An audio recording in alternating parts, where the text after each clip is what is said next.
And And what? welcome to Geek Lounge 101. This is me as usual, your host, and Tavia, Nick. You guys can do your intros. Hello, I'm Travis Spoker. I like to do movies, comics, video games. I like to do trailer reaction, and last night I did the video game awards for 2017, and yeah, that was a fun show. Well, the actual award show itself was meh, but the streaming Saturday was actually pretty fun. So, and let's get started. Oh, yeah, let's I'm probably. Nick Lenz. Oh, sorry. I'm Nick Lenz from the channel Nick Lenz. I review movies, TV shows, comics, and anime. The anime I'm currently working right now is JoJo's Bizarre Adventures. And how is that going? It's going good. I'm on season 2 of the show. I'm very slow with some where they're taking on the guy who was a gambler. Oh wait, you're talking about you're talking about part 3, Stardust Crusaders. That one. Okay, yeah, you're talking about. Okay, you're on the second half. Yeah, we're about to close up on the second half. Then Yeah. you're about to go on to the one thing I love about season 2. I love the opening themes music. Like the first one is JoJo versus the world. This next one is like a bit dark, but a bit of excitement, like building to that big epic battle between the Joestars and rematching Joestars and Dio. Wait till episode 24. That opening is gonna shock the hell out of you. Interesting. Okay. No, it's like About it's something this particular unique. thing, and it's the same thing kind of with the manga as well. For a while, it's like Dio doesn't show up that much in this particular part. It's like he shows up for a good part of the beginning, skips a bunch of chapters, comes back for a little bit, and then he comes back for the end. Yeah, actually, that's kind of people said about the problem with the part 3 was it's more like you're going on a linear path. You're trying to find out the big bad boss. They kept sending out assassins. Like you will notice that in both parts 3 to 6. Like it's basically you're looking for the final boss, and he's gonna send all his little minions out to come get you. Yeah, I don't know if you noticed this. I noticed this also in the manga as well. You notice how the characters' shoulders, even the female character shoulders, do this too, where they look like very half circle-ish, like they look like the parts of toys put into a socket. Again, I don't watch JoJo Bizarre Adventures, so I have no idea what you guys are talking about. Then watch it. It's all in English. They got the English dubs for the first 3 parts. I know. From what I can tell, they did dub the first 2 parts fully. The second part, for the second season, the first part is mostly dubbed. For episode 16 of this particular season I'm currently working on last week, and today, I think they released episode 17. Huh. Yeah, it's slowly but surely. So you can watch parts 1 and 2, Tavia. You can watch parts 1, 2, and 3. Well, most of part 3 until they actually finish it completely. If you ever you did watch the English dub for Bleach? I watched the pilot. It looked interesting, but then I stopped watching it because, well, I just, the guy who voices Ichigo, he voices the original JoJo in part 1. Interesting. I'll probably check that out. Johnny Young Bosch? Yep. Yes, he does. And Michelle Ruff plays his love interest in this one. Okay, that's what I'm saying. Like when you see in part 3, the problems with 3 to 6 is more like you're fighting with ghost users can see stands. Anybody else is just thinking something weird is happening, or they won't see you in general. Wait till part 7. And the women in this particular series, they're not butt ugly, or they're not like the way in One Piece where half of them are drawn with hourglass figures. They look like actual women. They are, but the problem is that you see how he does his artwork. Have you ever seen the original artwork from the manga he does? Which is godlike. Yeah, and pretty much almost every single guy, almost all the main characters look all very very bulky, except for the character you're having right now. He's not that bulky. The Jotaro? The guy from part 4. Oh, Josuke. Oh, wait till that's the funnest part. That's my favorite part. And Josuke is my favorite Joestar. Well, it's but one thing I noticed, he's not as bulky as the other guys are. You notice that? They're going from part 3 all the way. Actually, wait till you get to part 4. Yeah, because Josuke is kind of bulky, and he's huge for a 17-year-old. He is huge. But wait, do you know Josuke's background? The fact that he looks like he was a delinquent. No. I mean, like, you know what his family history to the Joestars are. Again, I have no idea what you guys are talking about. No, not you, Jeff. I'm asking Nick. Like, you know how he's related to the Joestars? Well, he's related to the Joestars because his mother is basically the daughter of the JoJo from Part 2. No. Susie, no, that's Susie Q. Holly Joestar is Jotaro's mom. Somebody else. All together. Yeah. I'm like, Yeah. From what I heard about in the case of Part 4, Susie Q was very upset the fact her husband had an affair with a woman at the age of 63.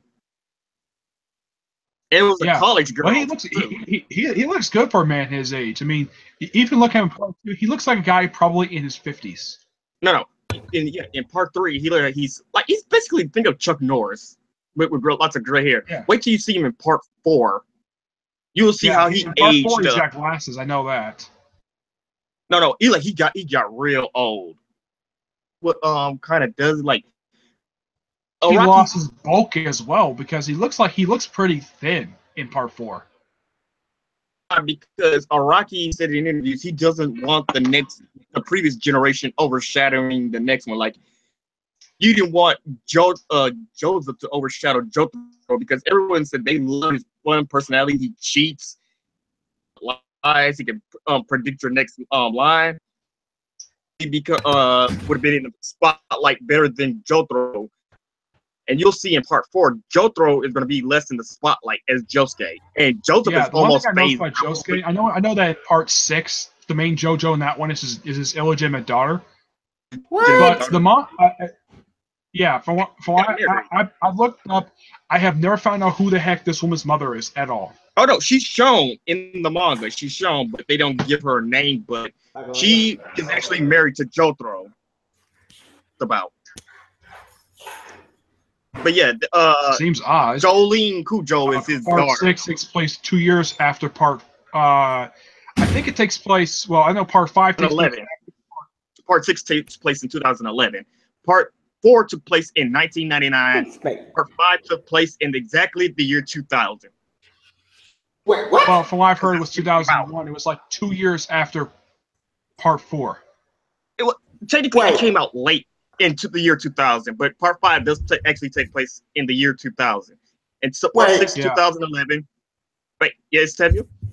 Hold it, wait. Tevye, the whole series jumps around various different time periods. Like part 1 starts out, I think it was in 1868 and ends in 1890. And then part 2 starts. They do a couple of time jumps in the whole thing. They first time jump from 1868 to 1880. And I think then they jump ahead like 8 years later to 1888, though they say 7 years later. Actually, it's 8. Then they jump ahead 49 years later to 1938, just prior to the break out World War II. Yeah, because they're about to start. World War II was about to break out because you have Nazis in Mexico. Yeah. Then they jump ahead to the 80s for part 3. Part 4 is in the late 90s. And part 5 is early part 5 is in 2001, and part 6 is in 2011. Yeah, part 5 is actually 2000. Then part 6 is 2011. Part 7 is basically an alternate universe where it takes place in 18 something. And part 8 is basically the continuation of that. Well, it takes place in 2015. Basically now. Let me get this straight. Wait. My mind might have been wrong for a second, because in case you wondered, Tevye, there is no time travel. No. It's not time travel. It's more like it's immortal. There is time travel. Oh. No. There is time travel, but you'll learn more about that in part 4. Josuke's backstory, because it's kind of weird, but then Araki couldn't do certain things. So there's a lot of plots Okay, here. I'm still on part 5 of the manga. I'm like at chapter 481 right now. Oh, like I'll tell you now, Nick. The parts like in part 4, the thing about the dude who was an alien or Josuke's past, where he met a guy with his pompadour. Ever. Man, that sounds confusing. Ugh. You gotta watch it or you gotta read it. I'll Yeah. watch it eventually. Anyways, outside of JoJo Bizarre Adventure, which Don't care about it. Don't even plan to see it. That's mine. Oh, it's so nice for you to pop in, Edgar, and just say you don't love the fabulous of JoJo's. I'll look into it, but it's like my mind was like right now. I'm looking at it. I'm like, nah, don't care. Wait. You talking about the anime or the artwork? Whatever. About the anime or the artwork, because the artwork, this guy called Tom Sawyer of Finley. Don't really care. I mean, I don't bother. No. If you're wondering, Jeremy, who got me interested in the actual anime of JoJo's Bizarre Adventures, it's Cam, aka Dr. Lemonade. Yeah, but anyway. Anyways. But anyway, enough of that shit. Besides all that crap, I mean, About Boruto earlier, about how certain people, the graduation exams is about to happen and it's ready. And we're finally going to get Mickey's backstory. That's cool. I mean, that's really awesome. We should talk about the Anita Battle Angel trail because I know it is a huge topic in the Discord. Oh yeah, I got something. Was there? Did anyone saw the Battle Angel Alita I did. trailer? Oh wait, I got one more thing. Boku no Heroes getting a movie next year. Yep. Oh, yeah. Yeah, that shit's gonna be great. Yeah, we'll see how that goes. I kind of heard about, but I'm not really into that series at all. I'm in so much right now, and I have no interest in getting into My Hero Academia. I know, Tiv, I know you're a huge fan of that. Mm-hmm. Oh no, I'm the one who got a lot of them. Like everybody in the comic front line, like Jeremy and Mike and them. I'm the one who basically hyped it all up, telling them to keep watching it. Yeah, it's been amazing. I've seen some great things on it, so Nick, you might check it out eventually. I'd say it's better than One Punch Man. One Punch Man's pretty good. I won't say it's better. I've never watched One Punch Man. And I've never read the manga. You gotta read the manga. The artwork is godlike. No. Okay. That's the retelling of the manga. The original manga web series. It's a web series, and the dude can't even draw. Yeah. No. I'll show you the artwork right now because it's actually One Punch Man has been on break because he was doing Mob Psycho, which is about to end. I think in 2 more chapters are going to be done. And he's going to go back to One Punch Man. Yeah, but anyway, I mean, like, but it's just like back to saying, like, the whole thing. I mean, about that series is just like, just read the readaptation of it on the manga. Because the guy who does the artist is a much better artist than the original creator. Yeah, because Yusuke Murata, he basically did Ice Shield 2x2, I believe that's what it's called. Never heard of it. Yeah, I mean, like that guy does a better job because the original one, it's just like wow, it reminds my bad artwork. And Jeremy.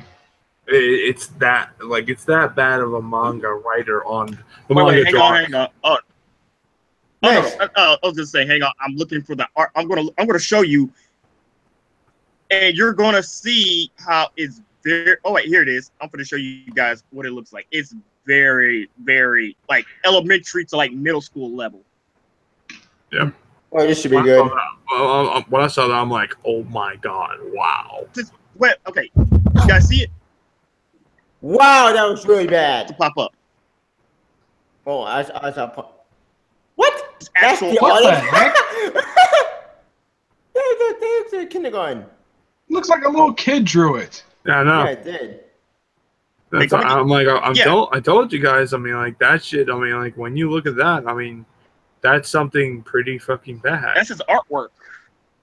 But the thing is, guy who boy, I've he's heard something fan that of the the main web character series. of One Punch Man, I heard he actually kills people.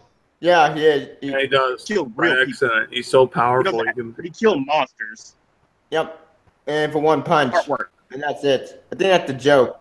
Say Morita. That's the actual artwork from the licensed manga that's actually out. Yeah, that one looks It's way way better.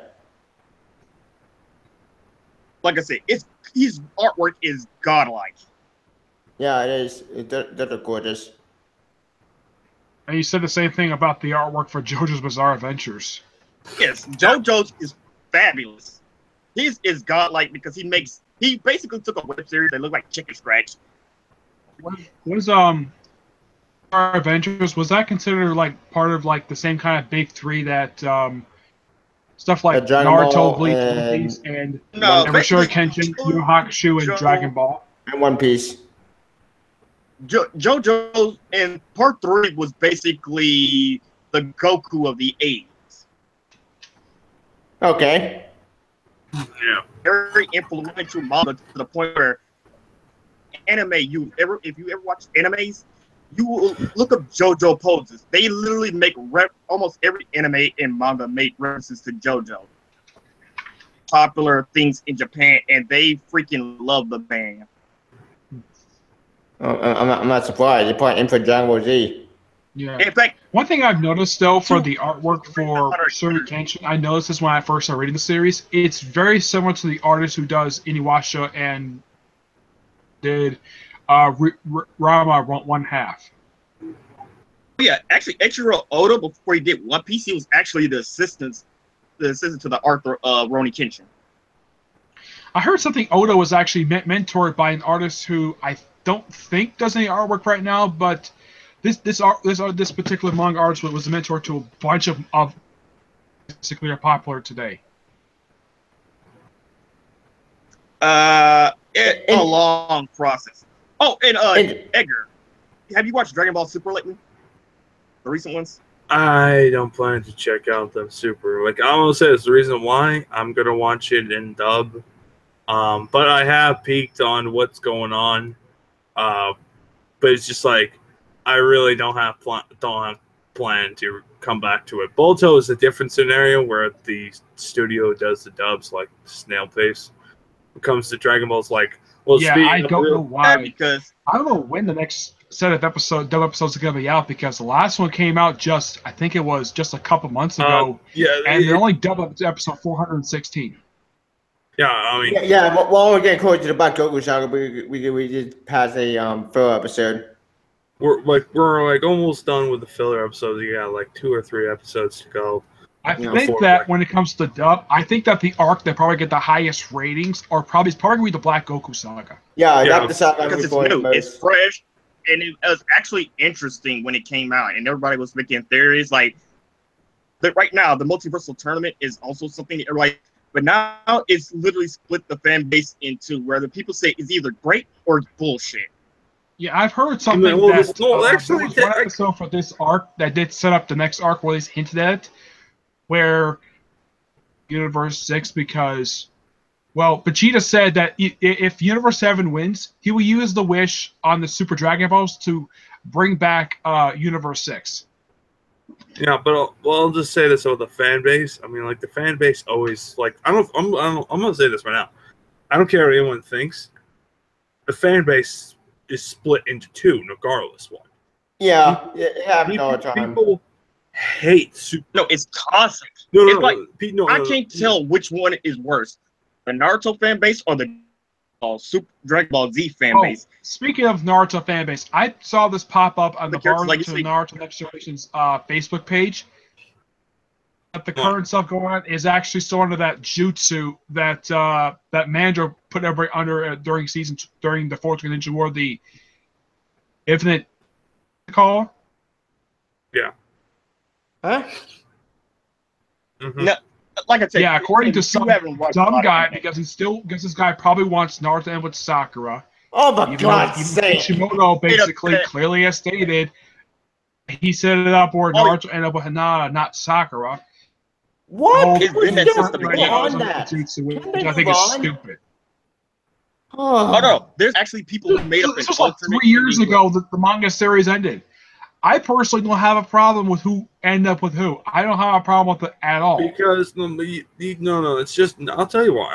Because I used to be kind of like one of them. Because you're all invested on these two characters, and you're all thinking, well, you can't see any of these characters hooking up. In actuality, they really don't. They just look at each other as brother and sister, and that's really it. And you only later on see the true behind of everything, and you get the writer's point of view.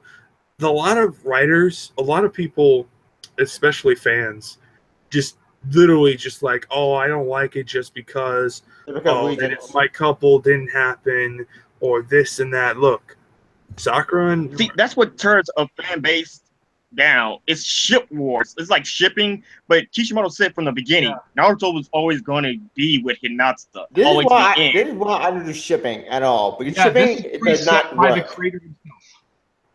Oh no, they harassed. You know, they actually harassed an assistant from Shonen Jump who speaks What? only Japanese. That she had somebody had to translate for somebody who does the official Naruto manga. Kishimoto will not change the ending. People were actually placed. People had a petition to change Kishimoto to change the ending God! or Dude. ban Naruto in America. God is It was just I saw it and I'm like, dude, you guys are a piece of shit. And it's just like it happens with that. I'm like, when I look at everything, I'm like, it just literally is everywhere. Now, when you literally look at everything, I mean, it's at that point now where it's just so like, let's just say, toxic. So toxic on fan base. On these days, it's just like you just gotta fucking like it and don't like it. I mean, like you just gotta deal with it. I mean, honestly, Like, move on. Yeah, move on. I mean, like I'll say this: as much as I like certain things about Marvel or certain things I like about DC, if certain changes happens, you got to deal with it. You're not the writer, you're not the company. Deal with the bullshit. I mean, if you don't like it, then go. You're not like, and that's another thing. Like another user was saying, you're not a real fan if you're just literally like, oh, I hate this because I'm gonna literally do a petition, all that crap. Then you're not a real fan. Honestly, you're just a little fake piece of shit, and you don't give a fuck about anything. I mean, like when it comes to Super has been hated since day one. People didn't. Yeah, it has. Day one, everybody hated daily, and I was like one of those people. Undertale Gaming and I were like kind of like defending the goddamn show and saying, "Hey, give it a chance, give it a breather." Fuck, I mean, the problem with that is they retold the movies and nobody wanted that. Yeah, that's what people got pissed off. Well, here's the thing. My argument is like, they wanted to retell it because wanted to do a different way of thinking, and hey, they wanted to expand it on things where they didn't do in the films, which they did in the sagas. But the problem I think the only saga that shut up. I mean, but back to what I'm saying. Like the problem is on where the fan bases are. They don't give it a chance. They never have. Mm-hmm. I mean, they never did any. Like it's like they want spotless gold, and they don't. If they don't get it, they will bitch and moan until they get it. And and that's just something I kind of feel like the Dragon Ball fan base and every fan base, the Star Wars fan base, every goddamn fan base is fucking shit. No, see, the problem is it's a 90s show, and it was basically the greatest power fantasy all the little boys and girls saw. So everybody think Dragon Ball Z is this godlike anime where everybody else is, which it's not. Which is not true at all. Like when you episode 7 of Dragon Ball Super, you've seen that, right, Edgar? How Toei caught so much shit for that bad animation. You mean episode 5? Yeah, episode 5. That was the episode where Goku fought Beerus at the very first Super Saiyan 3. Oh my god, people. actually, it is Toy's fault. They had some really, really bad animation when it was coming out. Yeah, they did. I yeah, agree with that. like, but here's the thing: Z didn't do that well when it was coming out. They had to fix all the bullshit, and it's like they bitch him out, but they don't look at the history of the anime. And and here's another thing I hate about the Dragon Ball Z fan base or the Dragon Ball fan base in general, where you have the fan base says, "Oh, if the Bruce Falcon music made Dragon Ball Z," and I'm like, no, it didn't. And it's like I get this debate constantly and constantly and constantly. The Bruce Falcon music was literally the hottest, greatest thing in sliced bread. Oh no. My greatest thing is people love to wank the shit out of Goku and make him seem like he's this unbeatable anime character. Like nobody can be defeated by no one. Except he's not he can't be defeated. He has been defeated. It's just that people, what I always say is, I mean, what my biggest problem on that, it's like they think Goku's literally greatest at everything, but they don't tend to see like, yeah, he has been defeated before, or hell, he even gave up because he realized Cell wasn't wasn't as powerful yet, or what should I say? What too powerful? Beerus is better. Like he realized he could not beat Beerus. Yeah, so he gave up. That too. In the movie, it was awesome. And he would say like, I see you won, and I realize you literally are strong enough to beat me. And that's something I liked about. But it's just like, and this is one thing even more where I don't like about the whole thing with Dragon Ball fan base. It's just like it's just so stupid. A lot of them are just fucking retarded.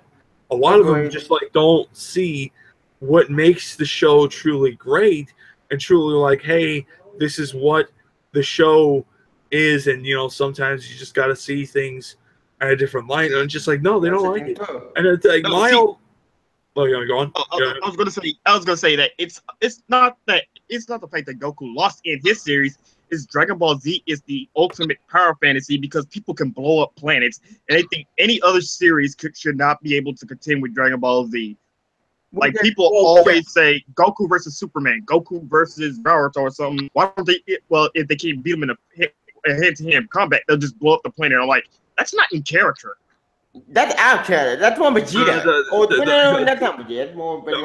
It's like, but here's also another thing. It's like they want to literally suck on the bullshit on yeah, that's true. I do agree on what you said, but it's like they don't see like that whole thing, but they don't get like what makes like other shows truly great, and hell, even kind of like show like, hell, this is at least bad enough, or even goes up to quality on Dragon Ball Z, or even better. I think Dragon Ball Super will go down as one of the best shows of the day and age. I mean, like it's like the greatest, like, that's a damn show, of the greatest revival of Dragon Ball, but it's also, it did something drastically different.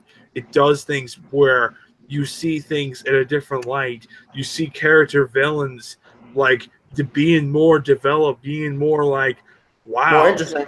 Yeah, more interesting, more like, wow, this guy has not really a villain. You kind of like see his point of view, and it's like people are the 90s people. They're so blind because they saw the original Dragon Ball Z, which basically is literally 10 minutes of them just powering up and screaming and about 5 minutes of fighting. Yeah, I think so. About that, but now Super is Toriyama's actually telling an actual story. To be fair, the 90s. Dude, Dragon Ball Z has a great story, but it's just like the one problem is they like the drags. This is like, they like the drag. They like to like drag things along. They like to be nostalgic. They like to see the Bruce Falcon music. They are like, I'm talking about like different Dragon Ball Z villains, and I'm like, a lot of these Dragon Ball Z villains just like don't understand or just stuck in that time period, like you say on the 90s shit on Dragon Ball Z. To be fair with the 90s Dragon Ball Z, and I'm not trying to defend I'm basically one people who like the 90s Dragon Ball Z, but as I know, I do get where you gotta come from. And Personally, in my opinion, even though I love people talk about it, I get some people like Kai. Because Kai got a Well, little Kai is far superior. The only problem is I don't like the whole new lines of the Buu saga. That I agree with 100%. Well, that and they changed Goku. They changed Goku's personality because in the original, they purposely made it to look like he's Superman when he told Frieza that he's the protector of the universe. Yeah, which I like. That was awesome. And that was a translation error because in the original manga, Goku is selfish as hell, and he only saves people because he was just conveniently the time. Yeah, that's the thing where Dragon Ball Super is showing he's very selfish. Like he's got a tournament that erases universes, and one thing people are finally seeing it. Yeah, people are like, yeah. Oh, you go. I'm like, I'm just gonna go on to you. Even I kind of like see it like, wow, you're a one idiot fucking asshole. I mean, like, it's just like it changes not only the characters in the show, but it's also like even the fan base who loved Goku back in the day kind of see like, what the fuck, man? Like, what the hell? No. When you're a kid, you see all this fighting and action. Yeah, you don't actually think about it. You just think, oh yeah, this is what I want. I just want a show about this fighting action, people blowing shit up. But when you get older, you start to and you read different series, you're starting to get a better refined taste. And I was telling people like in the Majin Buu saga, Goku could have killed Fat Buu in Super Saiyan 3, but he didn't because he wanted Gohan and the kids do it. You want to go in Trunks to do it, which no, in a way Gohan too. And like, dude, true, Goku yes. I've been knowing about this. People are just now realizing it. And Super like, no, that's because you had your damn nostalgia glasses on and you didn't want to admit that Goku was a terrible person. Tell me, shut up. I'm talking. Sorry. The one thing I was kind of like thinking like about that is like, you're all right. They're very like got their nostalgia goggles, and people want to be nostalgia all their lives, and that's what I hate about today's day and age of people. I mean, you can't find another viewer or another guy who hasn't got the nostalgia goggles up their asses and literally not see the big problem. But my biggest issue is like I wanted to see this is my biggest problem is they tend the show tends to retcon things or changes things. Where like, wait a minute, you're telling me that this show, you're telling me that Vegito could have defused any point in the Buu saga. The Buu saga. If that retcon pissed people off. Like, wait, this is another thing. I think this is because the show said it, and Toriyama. I don't think Toriyama and the show are actually talking like on the same part because the manga is different. The reason why I'll just say this before you go on. The reason why they put him in there for the manga, or I don't know about the anime, but it's like for the manga, they just did it just to did it. They could have just they had it like a different way doing it, but it's like they really just throw it just to throw it in there. But in the anime, it's just like you're kind of expecting the same shit. But now you're thinking like, what? It's just Go on. The thing is, the anime is telling a story, and it's like Toriyama is basically following it, but he's changing it to things like you actually can understand. Like in the manga, gods actually fight each other, and all 11 gang up on Beerus at one time. What? Why all the gods of destruction hate Beerus is because tag and all the gods of destruction. I mean, game of hide and seek. All the gods of destruction could go to any universe or anywhere they want. Come find them. The thing is, while during hide and seek, Beerus fell asleep so much that it was one of the reasons why the 5 universes got erased, and it was only left with 12. That was brought up in the manga, and not in the anime. That's a bit extreme. All right. That's why I say I like the manga because Toriyama's writing it. At least he knows what he wants to take the story. Well, like I would say, Toriyama throws his ideas in there. So, but my biggest issue on the manga is just like it's a monthly series. I don't really have that much interest in the manga. Granted, it has some things that they don't even show. I'll give it that, but it's like I just go with the anime, and the anime, I mean, you know, my biggest problem is it changes a lot of things that really I don't really get. It kind of makes that whole fan wish is devalued. Like people like me wanted to see Gogeta. That will never fucking happen now because the so Potara earrings got retconned. Well, actually, there is another way. There is another way. Why not do fusion? Just fusion dance. Yeah, well, that's the fusion, Gogeta like, in Fusion that's Dance. go With that's Vito go is the Potara earrings. yeah, and that's the thing. I'm like they I thought have that was Vegito. yeah exactly. Tell you, shush. And you'll see it when you watch the Black Goku saga / Zamasu saga.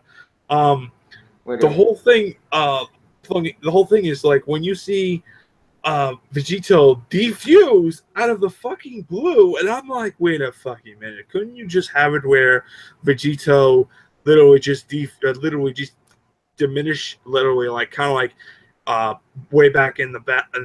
Majin Buu saga. Like they find another way to defuse them. No, not defuse. The way back in the Battle of God saga, Goku just turned literally just deep back where to his Super Saiyan state or yeah, when it's in Super Saiyan God during the movie, and yeah, exactly. No, I saw that he can apparently go Super Saiyan God now. Yeah, which they kind of the reason why is that's the case is the manga's doing that, and they thought, fuck it, let's literally do that. It's like that's the I thought blue was because his body memorized the key, and that's why it's blue. But apparently, he can go Super Saiyan God Red anytime he feels like it. Yeah, exactly, and that's the thing. When the hell did that happen? I don't. Yeah, it happened in the recent saga. I tell you, you'll have to wait and see on that. So don't say anything until you see it. But it's just like that whole thing. It's like you're kind of scratching your head. It's like we're like the whole thing is like you're only doing that just because the manga's doing that, and I knew that was going to probably be the case. Where, okay, then why can't Goku and Vegeta turn into Super Saiyan gods in the anime? Many people said that. I even said that. But my biggest issue is like now it's like okay, now you did all this stuff. You did all this fan service, which is a lot of stuff in Dragon Ball Super. Is a lot of fan service, good fan service.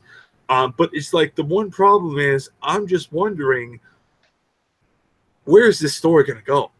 I mean, I'm just literally like I'm just wait. I mean, I'm piquing my interest. I'm like seeing this stuff happen. Granted, they're all hyping up the problem. Yeah, go on. Oh no, you can go. Continue. I mean, like that's the whole thing. I'm like, I'm just literally like saying, I'm like, I don't know where this thing is going, and I'm like, I'm still piquing my like, okay, I'm just literally peeking what's going on, because I'm waiting for it to be dubbed because there's really no point for me to continue watching on sub if I'm gonna watch it on dub. And really, it's no fucking point. I mean, just like, I mean, just granted, Another problem with the story is a new arc happens. You have a bigger threat and a bigger like it was Frieza, then it was Cell, then it's Majin Buu. It's gotten to the point now where we have both the gods, Jiren, and we have the Omni King. So it's like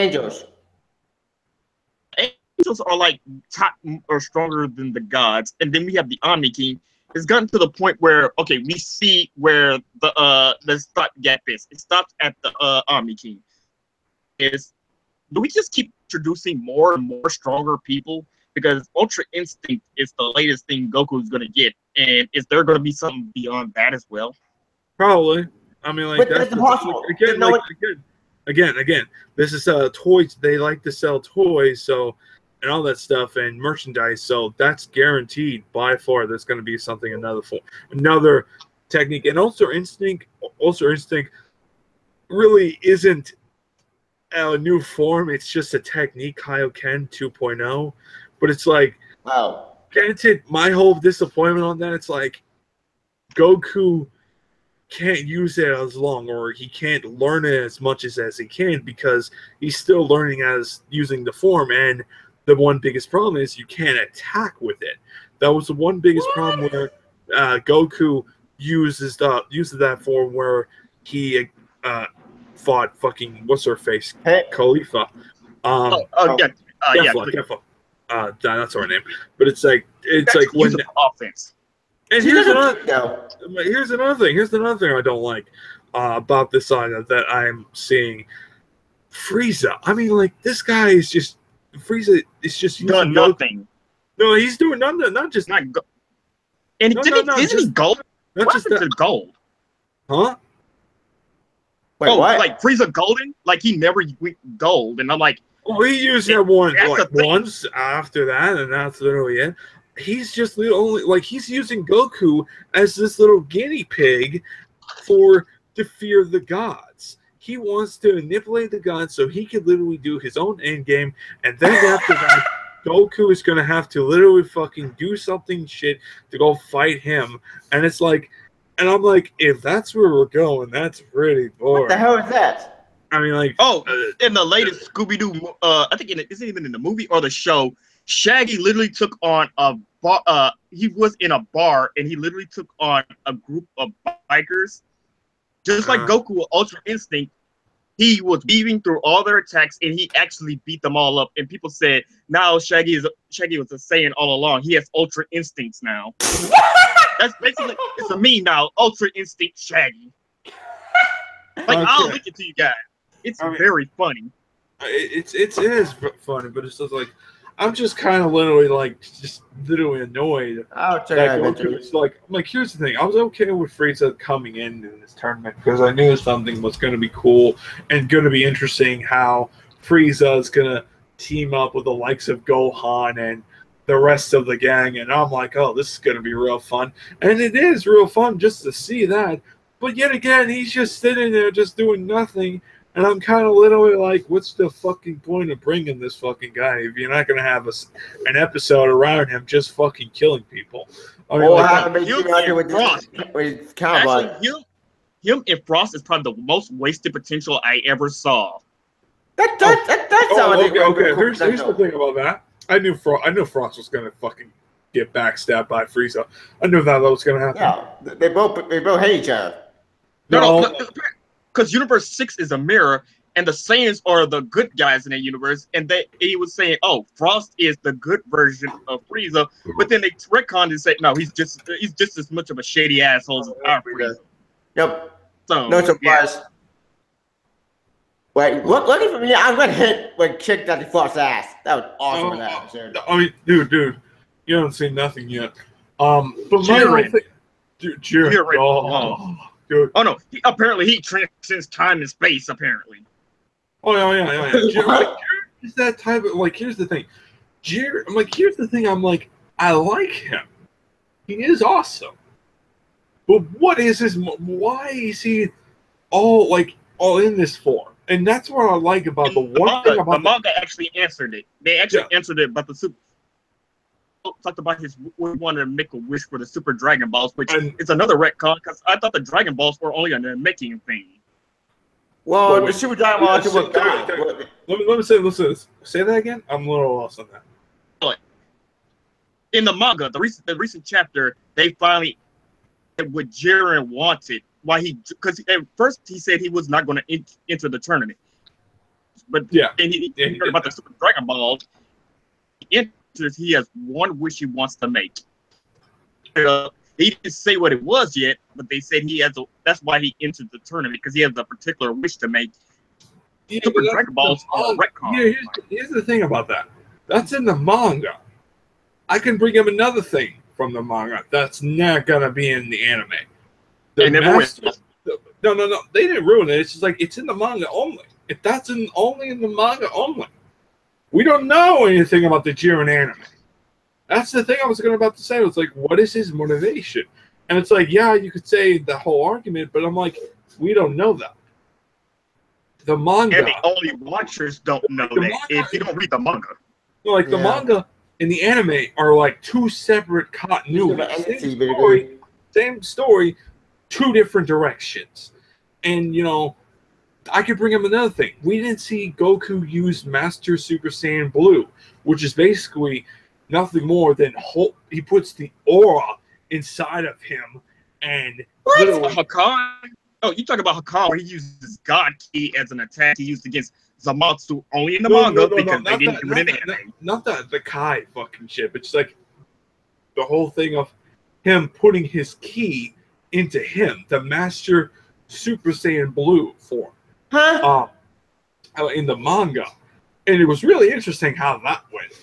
That's all I'll say. But it's like the one things I'll say, it's like it does things new and different, but the anime doesn't do that, and it's like two different things, and I'm like, okay, what is gonna happen if we see all this shit happen? What is Jiren like fully planned? And right now, Jiren is just a force just a force. It's just a force of nature. I mean, he doesn't really talk as much. He's a little in the quiet type, and honestly, Jiren is just this dude where he's only there for Goku to fight in this tournament. We don't know anything but that. In the manga, that we know a little bit more. That's because they retconned that too. There was no retcon. I'll say this again. Like that's the beginning. Jiren was supposed to be there first. Did that? No. Where they went through the Wolf Brothers. Jiren was supposed to be there, but then they traded it out for Toppo instead. Like that's an animation error where they wanted to introduce Jiren, but they saved his ass for later, and they throw in Toppo. But it's like, again, like that's just totally just does what he does, and I just personally I like the show a lot. I think it's my favorite show. But it's like I have certain things. Yeah, certain issues with it. Not certain issues. Just like glaring issues, you can see that they could do better. Yeah, exactly. Yeah. But my whole thing is like, it's like I want to see them do things that I hope they do, and a lot of the fan base don't fucking see that, and granted, I just don't fucking get it. I mean, these Dragon Ball YouTubers, a lot of them bitched and moaned. I mean, like on this shit, and it's like I don't get it. I don't fucking get it. And I'll tell you, I'll send you Super Saiyan Master Super Saiyan form. Okay. Super Saiyan Blue. Another thing I don't like is the spoilers. All the like unrelated gamer geek, they all articles. like, they know the next 5. Yeah, no. The next 5 episodes, and they're already telling that shit on you. I'm like, you guys aren't gonna be surprised. You're just gonna tell people what's gonna happen. Yeah, no. That's a good idea because that's telling good information. That's just something I will defend them because that is something where they're telling information. Here's the information that you need. Here's what the episodes are. Here's this and that. Where are the first things what you need to know about your favorite show? That's what we're purposed to do. And plus, if you like Dragon Ball and we like to discuss about that, that's great and awesome. But one thing I will say about certain people, even my good friend Alex, I will say this. A lot of times, I kind of feel like, dude, you're kind of little hating on it, or you're kind of little overhyping it, just a little bit too much. Because I didn't think that shit was that great. And I'm just like Alex and him and I agreed to disagree. We have our opinions. I have mine, he has his. I don't like sometimes me and him kind of throw our debates, but it's just like I kind of feel like my whole big problem is with his arguments on sometimes hell. He kind of feels like Fusion needs a bit of a break because we saw too much Fusion. Like the last saga and this saga had 2 Fusion characters: Super Saiyan Blue, Vegito, and Kefla, and Vegeta's not in it. I mean, it's just like all that shit. Like honestly, like I kind of feel like, dude, I get your whole argument, but I would rather see more Fusion. And because I feel like Fusion as a concept is very interesting and will make not only new toys and new everything, but it'll have great storylines. Granted, you might not see a Fusion literally win the big villain like Vegito fighting fucking Zamasu or Majin Buu, or fucking Kefla fighting Goku, or whatever. I mean, my whole argument is like, look, I get your whole argument, but it's like it tells its story. That's its whole purpose. And that's the one thing I like about these fusion characters, where it tells the story, where you see where it's gonna go, and you're seeing it in an interesting dynamic, and not like this typical bullshit Goku wins every fucking time. Which, well, can I say this with all Goku wins thing? Yeah. Sorry to do it, but like I agree 100%. Right? The free content that they've done, and that's how I do agree. Or fusion out is a very interesting content, but And but I think Goku wins. Just want to add things to it. There's even more, like, you kind of see interesting dynamics between the fusion character and the villain, or the protagonist, or antagonist. I mean, like, and you have it where it's literally interesting how it all falls down. But I just want to see more like fusion characters. My whole thing now is like, okay, now we got that shit down. Just give me new villains, more. And the only thing I could think of, we could see more villains, is the Time Breakers. Yeah, from Dragon Ball Universe, I think. Yeah, the Time Breakers. Because in the Demon Realm, it hasn't been fully explored, and we're nearly at the gods. So I'm like, why can't we just throw in some more demons? I mean, that are like bad idea. At the levels of a god of destruction. I mean, you could have more badass villains, more this and that, and it'll kind of show my proof that Mirror and Toe could literally be canon, and which they are really canon.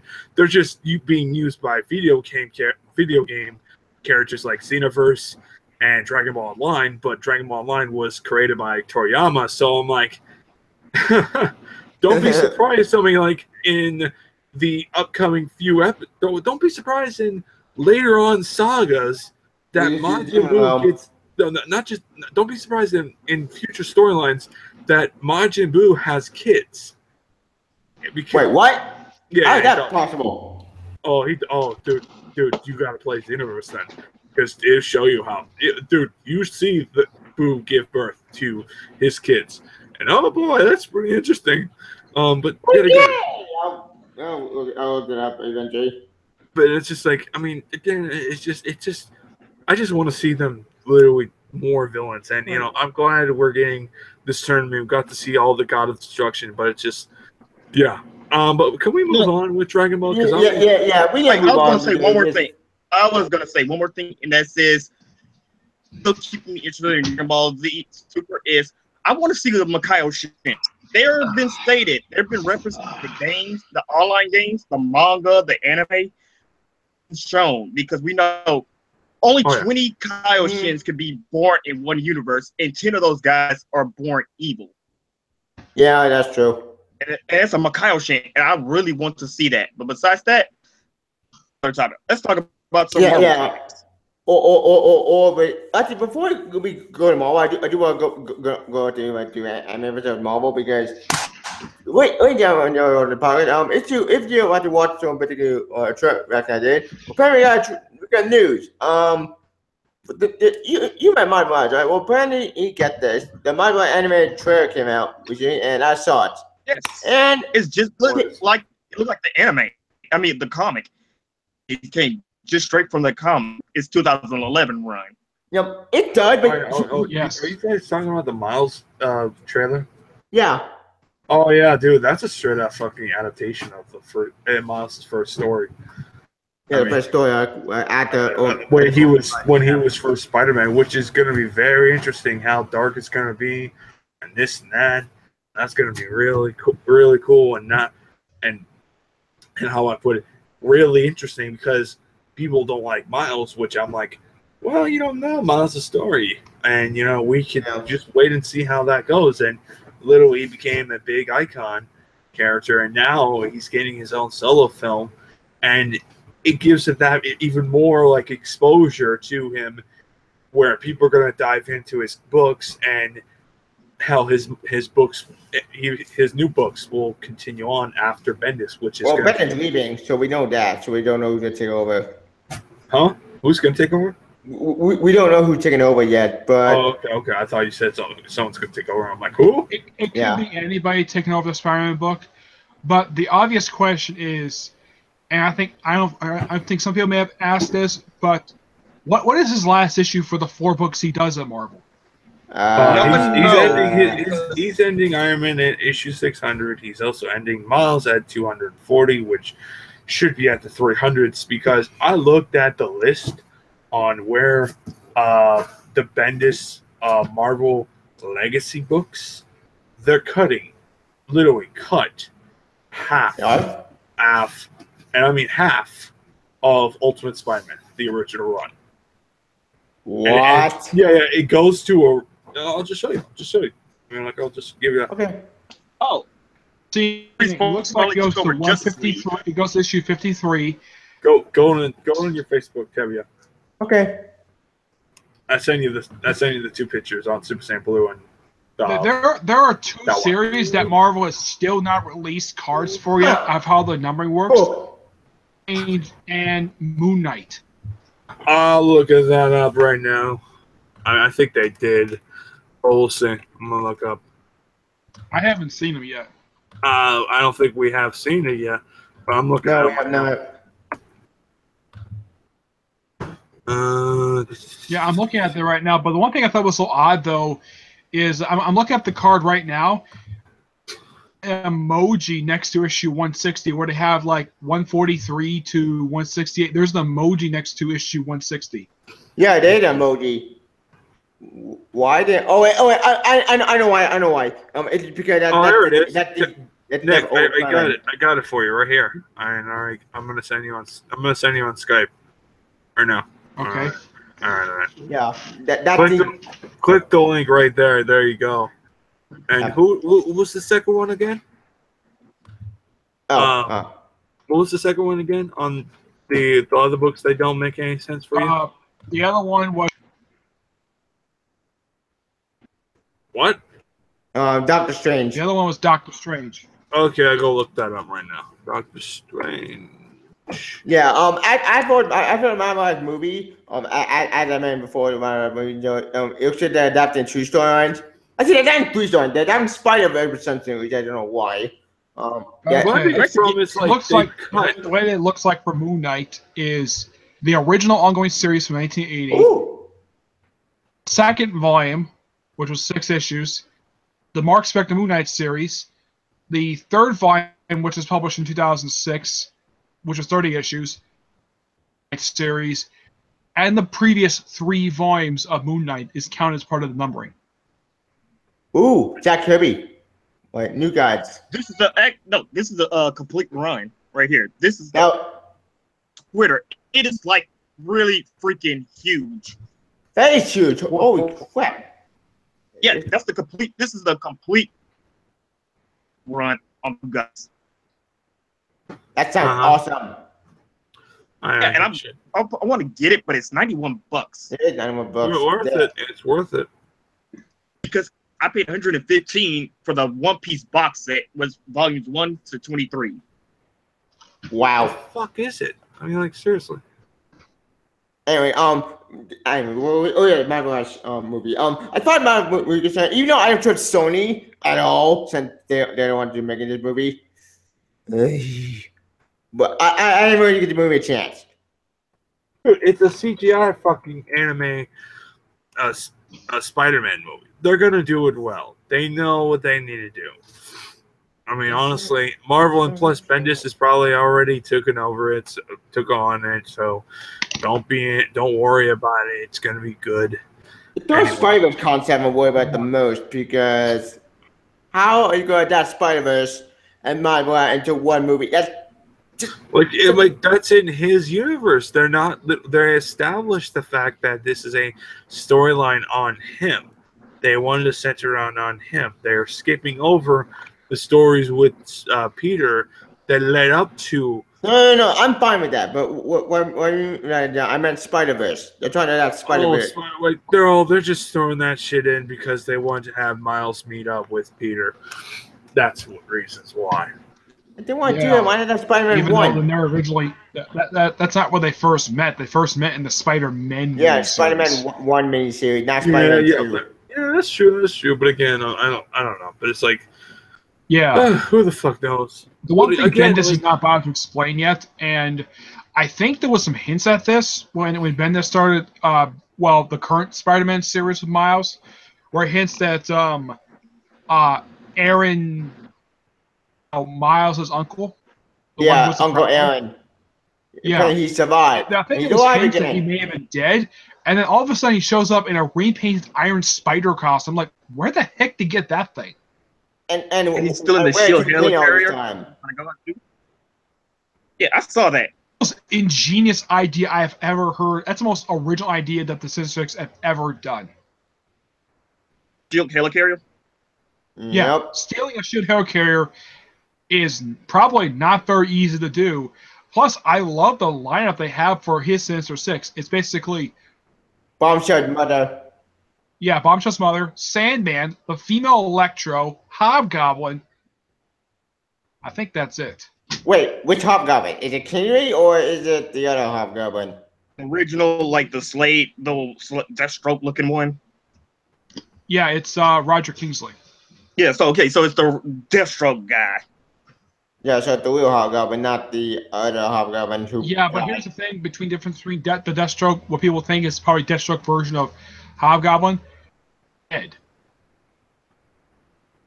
Wait, dead. Did he have a brother that died? Yeah, his brother was killed by Phil Urich, Ben Urich's nephew. His butler was killed by Norman Osborn. And these are the previews for this month. Yay! Which is Sideways come out. Sideways come out this month. Yeah. You talked about that. And also, I didn't realize Christopher Priest already took over Justice League. Yeah, so Brian Hick's era is finally done. It was awesome. Priest is running forward and behind him. Thank God Hitch is running over because Hitch was so confusing. And actually, it's not one of my biggest complaints about Hitch's run. I mean, aside from the whole thing, no scene taking place in the Watchtower. Yep. Everything took place on Earth. Yeah, and then this issue, we have scenes on the Watchtower, though it's mainly Cyborg. Yay. Oh, I love this guy. I love Kenneth Rocafort's artwork, especially when Red Hood and the Outlaws first came out during the 52. Justin Jordan. Last book I saw him on was Green Lantern New Guardians. Yep. Yeah, and then he left because he also didn't he also do I know it's something about the exile Green Lantern. He got left on that freaking world where you get hunted by the entire. That was the Lost Army and its follow up. Lost Army was done by Colin Bunn. First was done by Tom Taylor. Yeah, I think that was Threshold. Yeah, Threshold. Threshold was the one you're talking about. The Terrifics. Threshold that was done by Keith Giffen. I think it's coming out this month. It was the Terrifics. Yay. Yeah. Oh, and it's like Jeff Lemire and Ivan Reis. Oh, Jordan Prado. Speaking of DC, with the exception of Michael Holt, I don't recognize anybody else on the cover. Right, who's this? Who's what? That? What? Oh, Plastic Man. That's Congo. That's Tom that looks like Congo Bill character.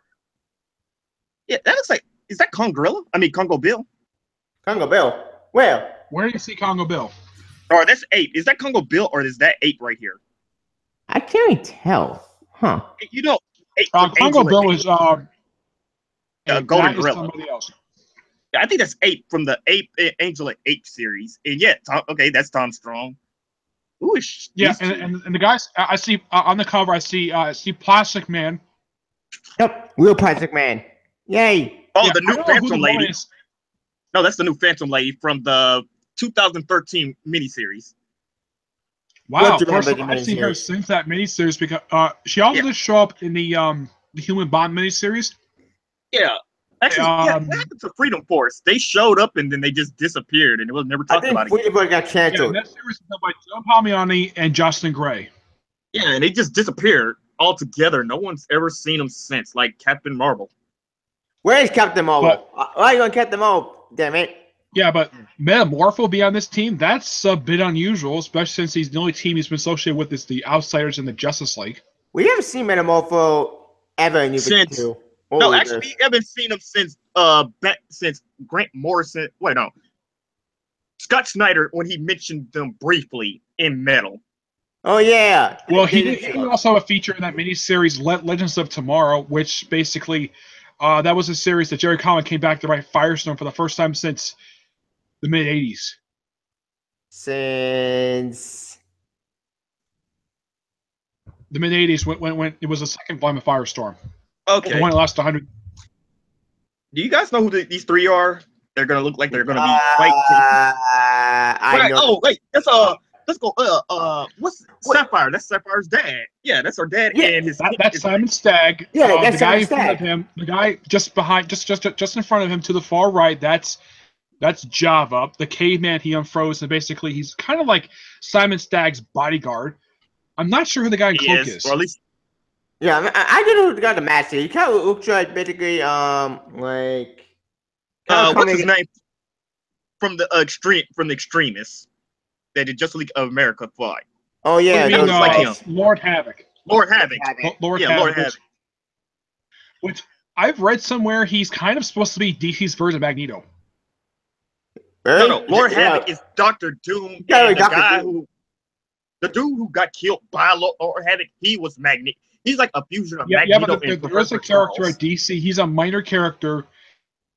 He is considered to be DC's version of Magneto, but I think this guy's supposed to be DC's Oh, version of Dr. Doctor Doom. Flares? You mean You can't Dr. say Flares? Dr. Because that's the only person I can think of. You can't say Yeah. Doctor Doom. Then Magneto. man. Who's the guy in the metal mask? I don't know who Just- that is. Stand behind Which Tom metal Strong. mask? Oh, The one with the Tom actually, Strong. I was going to ask, who are these two? Because I think that's eight. I think that the woman standing next to Tom Strong, I think it's supposed to be his daughter. I think I know. The one to the I far, think I know the who one to they the are. left. I think those are two Oh, girls really? from Super Sons. I think I might know who the woman is to his far right. I think that's she's from that universe with Tom Strong. She had her own series. Alan Moore was the original writer of it. What happened?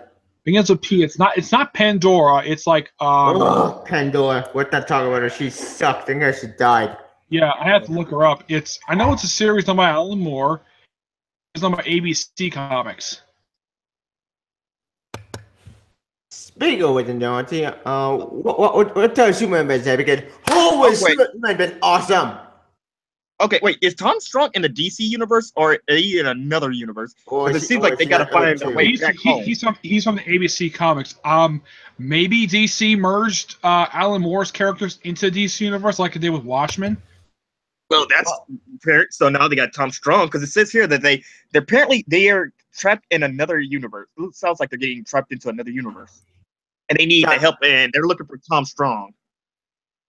Sound I mean, interesting. first it's the Wildstorm characters, now the ABC characters. Well, Watcher Carey were misused. They were mishandled. ABC stands for America's Best Comics. That's what it stands for. That was the name of Alan Moore's company. It was also the same company he did the League of Extraordinary Gentlemen. Oh yeah. Wait, that team right Okay. there Oh, was look. pretty good. Solomon Damage. Grundy's back. Who's Damage? I never saw That's his Damage. name. Is this like something new that's cut? Yeah. Did that even the new line? I know Tony S. Daniel's doing the artwork and Venditti is doing the writing. I think this is Venditti's third comic he's doing lately. Yeah, the sideways, the damage, and then the third character who's He's got not doing obsession. Sideways. Oh, wait, you talk about Tony S. Daniels or Robert Venditti? Because Robert Venditti's not doing Sideways. That's him. That's Dan DiDio and Justin Jordan. Oh no, Robert didn't do damage. Yeah. Okay, Where do you so see Damage is done by Rob Venditti and Tony S. Daniel. Yeah. also it's- Tavia side. He said Robert Venditti. I thought he said Robert Venditti was also doing Sideways. No. I meant to say though. I said it was sideways, then damage, Robin Daddy, and the third one I don't know who joined that one. Okay, apparently he's taking on the Suicide Squad and Parasite and Giganta. I haven't seen Parasite or Giganta in a while. I thought they Or- was in Brian his Justice League story. All right, I knew Parasite was part of the Suicide Squad. Then I never read that run with him and Poison Ivy, Black Hand, and the Reverse Flash was in it. Yeah, I read that one. That one I heard wasn't that good. Okay, and we Yeah, got the Silencer. I'm not sure what the heck Parasite is. I'm not sure who the Silencer is at all.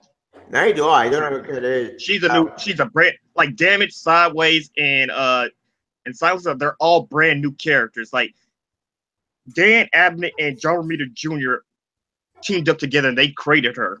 John May Jr. Flap. And, That's not good. yeah, and like they say, apparently she used to work for either Argus or Checkmate. Like she used to be an assassin for them, and now she's a stay-at-home mom. But now she's going back into the field and she's taking on villains. So You notice though, since Forever Evil, revenge. Argus has not played a role in DC Universe that much in the past like 3 years. Because Johns created them, and now that he's not doing Justice League or anything, he's going on to grander, even bigger Recent things. thing they feature, it's like the only thing that featured in lately. They are featured in Wonder Woman. They're featuring Legend Tomorrow. They're featuring Suicide Squad, the movie. in the Savage Dawn crossover, and that's really it. That's all they've done lately. Wait, weren't they also in the Merciless? Because I know Argus is still around. Argus is still there. Yeah, because we got Argus, Checkmate, Samuel Lane, and the DEO. Because I know all 5 of those things are still running around. Yep, Mr. Bones. Okay.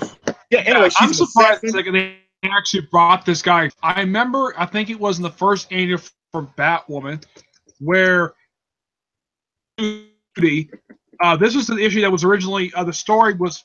It was the first one of the early stories that did for Batwoman, and it was actually only one of 2 good stories did for because the rest of it was crap. Yeah, also it's okay. The woman from America's Best Comics who's standing next to her name is Primorthia.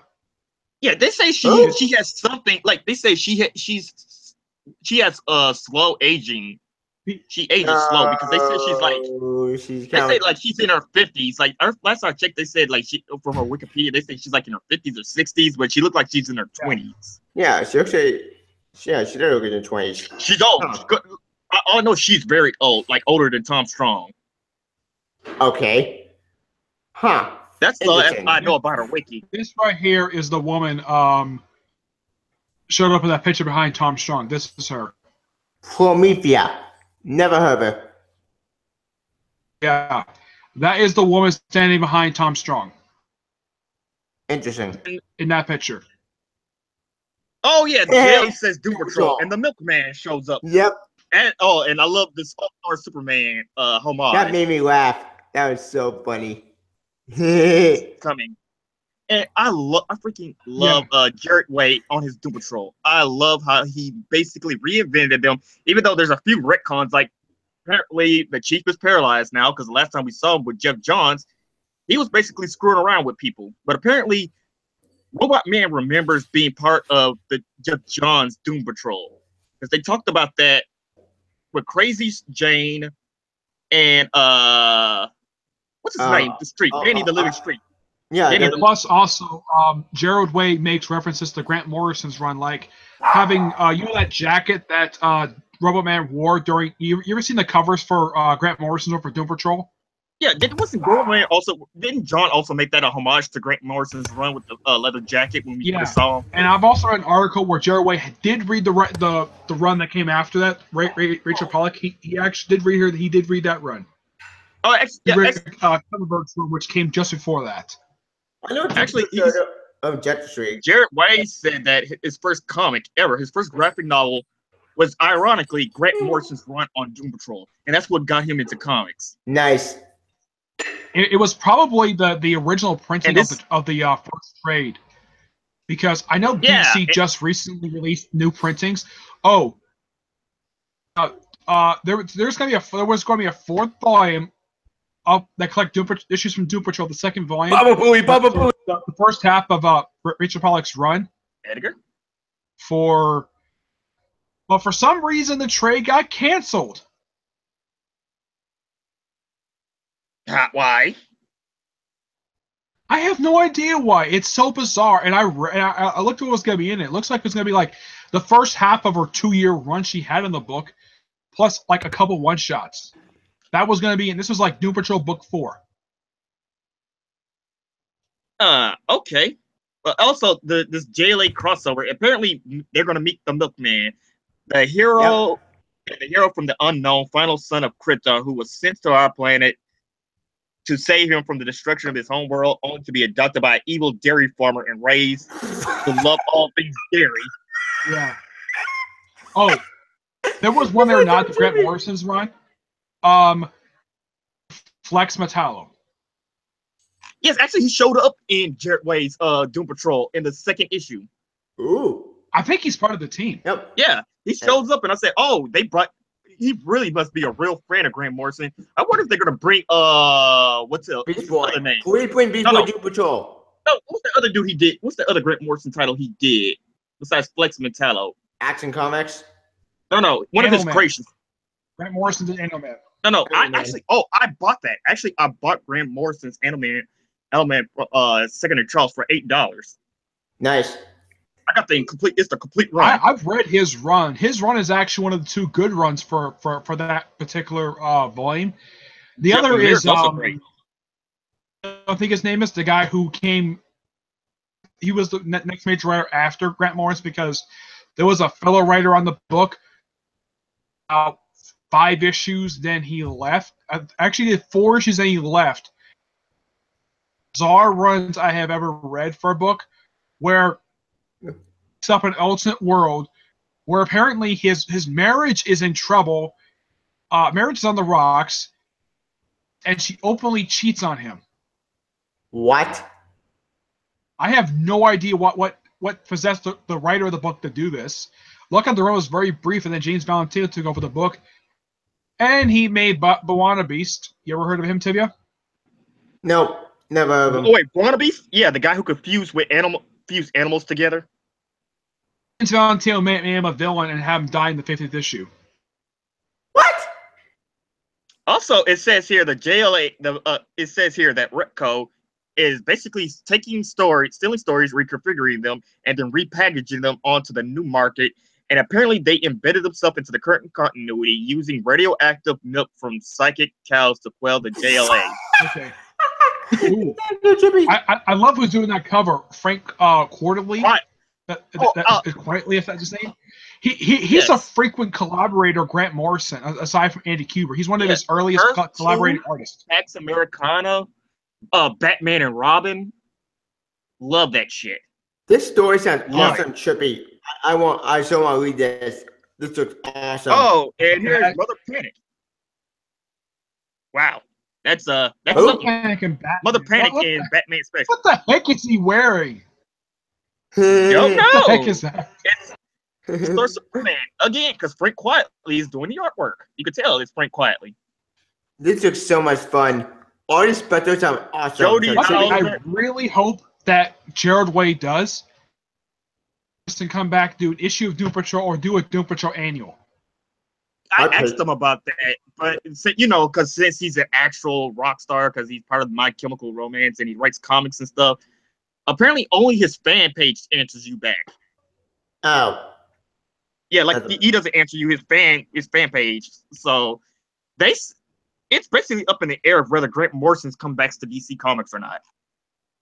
Well, a lot of Grant Morrison did do for DC was Multiversity, but there was a Grant Morrison book released this week. It was the second sequel to a series, Claws. Yeah, yes, I heard about that. Some of it. It's weird. Also, this is part 2 of really interesting. Yeah, this is here. This is part 2. Yeah, Ty Templeton. I recognize the artist. He did the he did a lot of the adaptation of the animated series from the 90s. He was the artist for the 2 series, the several books basically that did it, and he was the artist for Batman.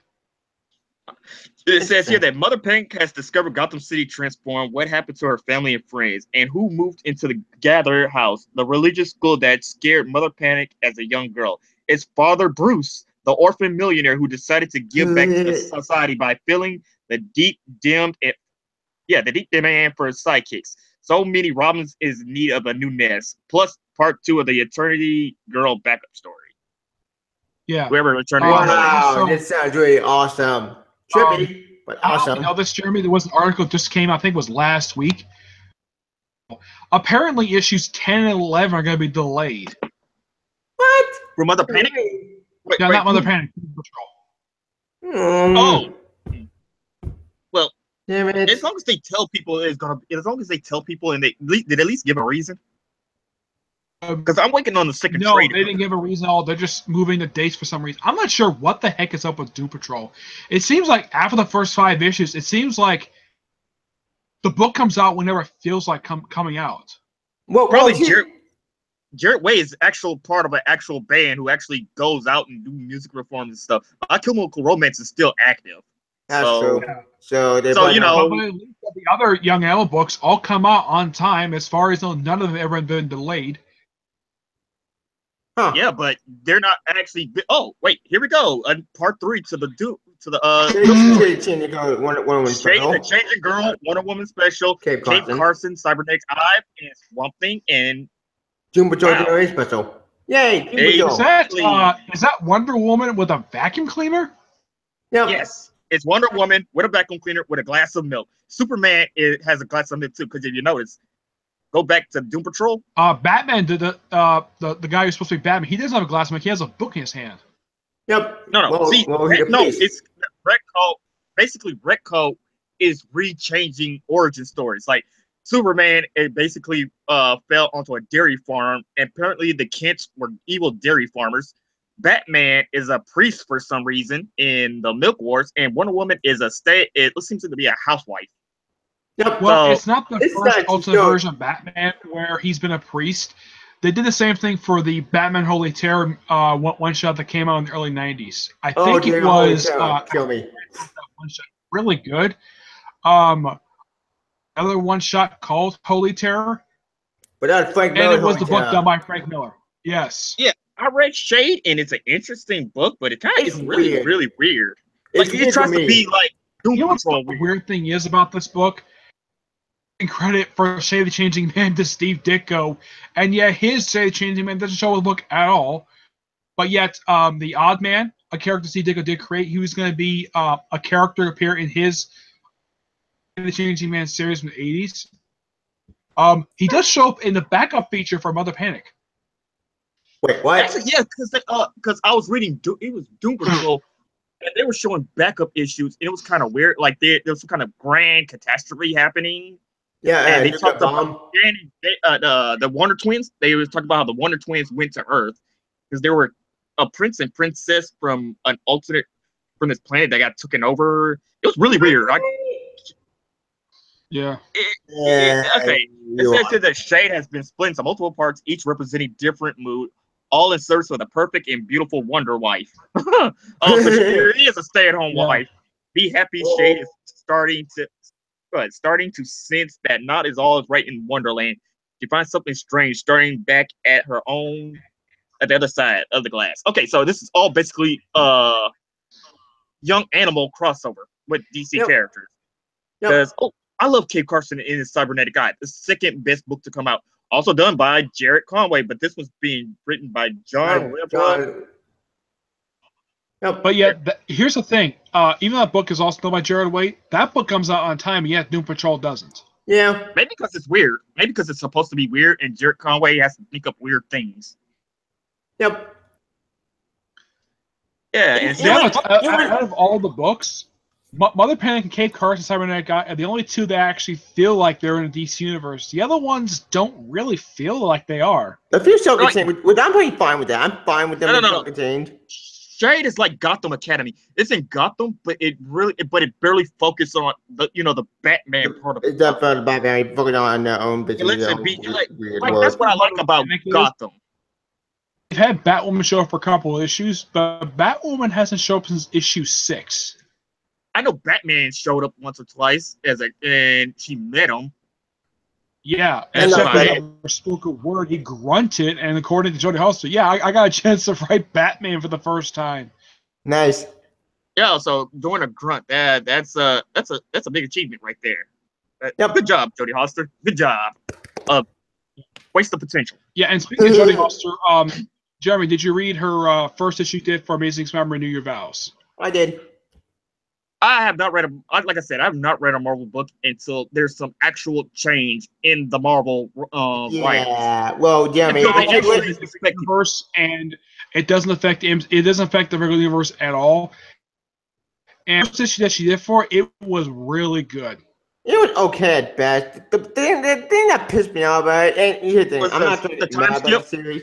The Yeah. time skip they did. Yeah. Well, the time I think skip. they skipped Yes. ahead. What was it? I think it was 6 years, 8 years. I think it was. 8 years. 8 years. If I'm going, So I'm like, not- what she's what? She's supposed to be 16 now. Yeah, 16.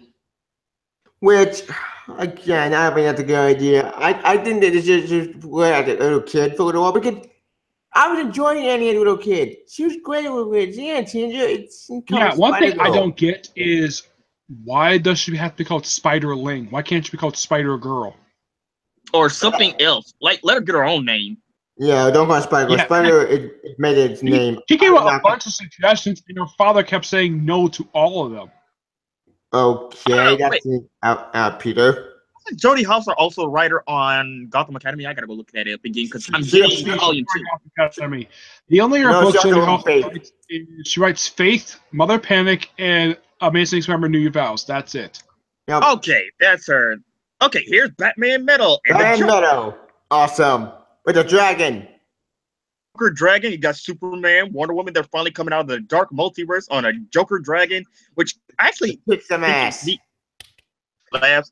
He's basically just going to screw over Barbados, and he's going to let all the I like the fact that the dark multiverse is not just Batman who made a terrible choice. You've got a Cheetah. Everybody.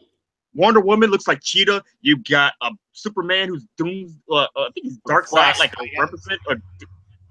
It's like all these terrible choices, and it's not just simply Batman. Yeah. Yep. When is issue 4 supposed to come up? Because it feels like it's been a while since issue 3 came out. Well, this one come out on March 14th, so you got to backtrack for that. Yeah. For what I heard, the event not going to end until March, I think. So 3 it said months supposed the to last end in issue came out. Well, it got delayed. Actually, it said Metal. Yeah, Metal was supposed to end in February, but apparently, since there's some odd delays, I don't know what's going on because they don't tell people anything. They just tell them it's delayed. So now it's going to get extended to March or April at best. To be fair with you doing, I think this is actually makes one of- sense, and they don't affect all the I think books. this is the only book Scott Snyder's is doing because I don't think he's doing Witches anymore because I think that series is over. But I think this is the only book Scott Snyder's doing. Yeah, Actually, which ended. He had said Witches could, if he's going to do Witches, it's going to be another story. Oh. It's not going to be the currently same. coming out right now. Yeah, because As like far Witches as is I supposed know. to be like one, like each witch story, like each volume of Witches is supposed to be like its own story, like American Horror Story. Each one is its own story. Wait, so it's making an anthology. Gotcha. Yeah, basically it's own story. Like I keep hoping maybe he'll do another book for American Vampire, but I think the last book came out for that. What was like 2 years ago? oh yes, I actually started collecting it. I got the first 3 volumes. I didn't know Stephen King also co-wrote with him. He did? He only did Yeah. the first arc, and then Scott Snyder started doing the series by himself. Huh. Stephen The King more you co-wrote know. the first volume, but in here it says all roads lead to darkness.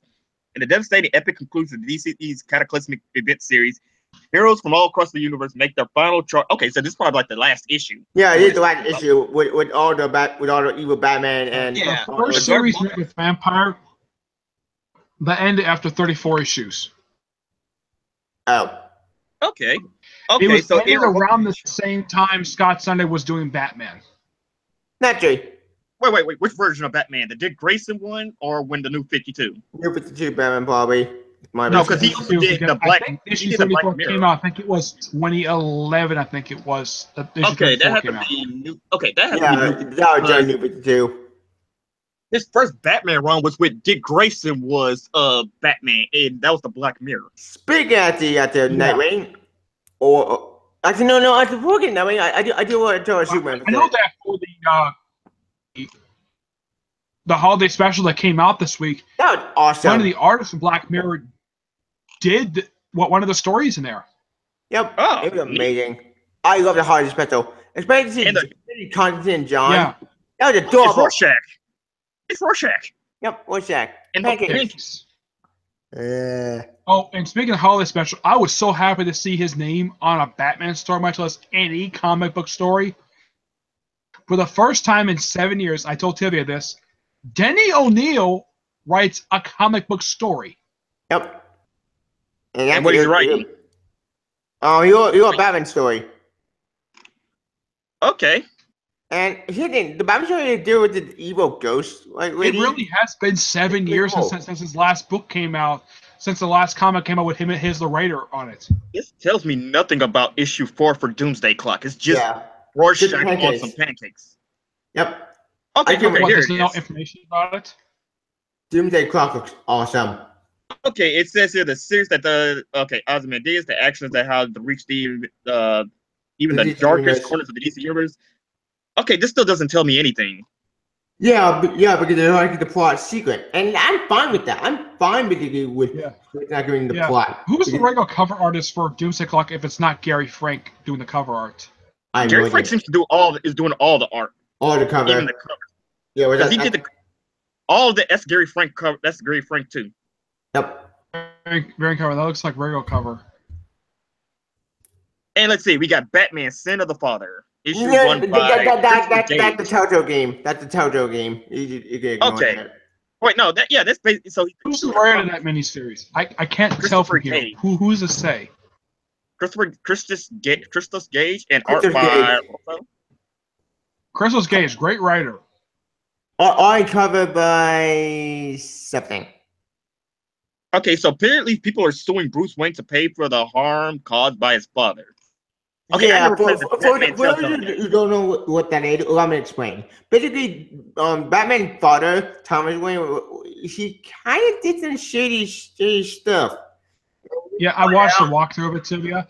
Apparently, he got involved with Carmine Falcone for some reason. Yep. Oh, yes, because Carmine was talking about, if Bruce doesn't, because one of his thugs was saying, should they take care of Bruce? And he told him no, because, well, Bruce is rich. He's a billionaire, and plus, if something happened to him, there's going to be a lot of red tape and a lot of people sniffing around to find out who Thomas Wayne is probably going to get pissed off, become Batman, and kill the son of a beep. Yeah, and here's something interesting, though, about the Telltale games. You actually can control the actions. Brave and the Bold, Batman and Wonder Woman. I kind of heard about this. It's interesting, though, that actually an ongoing series to these two characters. It's written by Liam Sharp and art done by Liam Sharp. Which I'm fine with, because honestly, Wonder Woman was just awful. I don't like that series. That should pick me off. Okay, it's a 6-issue miniseries written and illustrated by Liam Sharp. When the Celtic gods' murder leads to a war between the fairy folk and the possible breach between worlds, Wonder Woman must find the murderer and keep the peace while Batman investigates the strange occurrences in Gotham City. As Diana must turn to the world's greatest detective for help, the two heroes quickly learn their case may be connected. Yeah. So there's something going on. Who's that guy standing behind Batman and Wonder Woman? The Celtic gods. That's a Celtic. Yeah, actually, that's what I was about to say. It's nice that DC finally touches on anything that's not the Greek gods. They actually talk about the Celtic gods. Because in Dr. Fate, the one that Marvel, whatever mythology, they usually cover just Norse and Greek. Yeah. Oh no, actually, Marvel didn't go with any religion. They used to do Godhead, and they used to talk about literally all of the deities. They used to, but not anymore. When Marvel really tried to begin, what Ukraine is Civil War 2? What will Hulk 2 nonsense? Yeah, because they used to talk about the Norse. They used to talk about the gods in that was in Canada, the Chinese, the Japanese, the Celtics, the ancient Aztecs, and the Mayan gods. They used to talk about all that. It's nice DC does that too. Yeah, and we actually get to know there's other gods for once. I wish DC doing it better than Marvel. This looks nice though. I like the art. It's like it's going to be a great series. Speaking of Marvel, I want to do a Venom Inc. for a second because Earth 1 Green Lantern comes out in March. Oh wait, I think what is it? Yeah, March 14th. Yay! Finally, something new for Earth 1. Continue on Earth 1 pissed me off. I hate that Earth 1. Who's Gabriel? Have you heard of these two writers, Gabriel Hardman and Karina Betcho? Nope, never heard of them. And the last Earth 1 book I read was Teen Titans Earth 1 Volume 2. I hated that. That two book pissed me off. No, I enjoyed it. The Volume 2, I did not like it. I did not like Volume 2 all that much. Right now, it's Volume 1 or Volume 2 because it went in time. It was just a rip-off Gen 15. And I hate Gen 15. Gen 15 was so boring. No, it's fact that they I've read Gen screwed it 13. up. Gen 13 is a fun book. I mean, what's the problem with Gen 13? Gen 13 is one of the best, considered to be by a lot of people one of the best books to come out of Wildstorm. Oh no, not the Wait. Wild Gen 13. I meant the DC Gen 13. No, there was no Gen 15. It was just the Ravagers. Well, Oh. actually, there was a Gen 13 book published by DC. It was written by Gail Simone. It wasn't even that Yeah, but good. during the New 52. No, No, New 52. This no, actually no. happened when Wildstorm was an imprint of DC. Yeah, it did. Oh no, That's that's what Tavia was talking about. So Tavia, there was no Gen 13 and New 52. They were just the Ravagers. And a lot of people like Warblade, he was a villain. They turned Lilith into a villain, and then apparently she's a hero again. But thank God we could harvest. Oh, speaking of harvest, No, that made no sense. he came back Again. He just doesn't know how to stay dead. Yeah, there was only a couple come out only in one series. That's what it was. Wildstorm that kept his heroes. They kept Midnight and Apollo, and pretty much anybody who was on Stormwatch, Grifter. They kept Caitlin Fairchild a hero. Wait, is Stormwatch even still in the DC universe? Because they I made have it. no idea. I don't care about Stormwatch. What showed up was Savage Dawn. And that's what it is. Like, so are they still technically in the DC universe? In fact, is Wildstorm in DC because they make reference?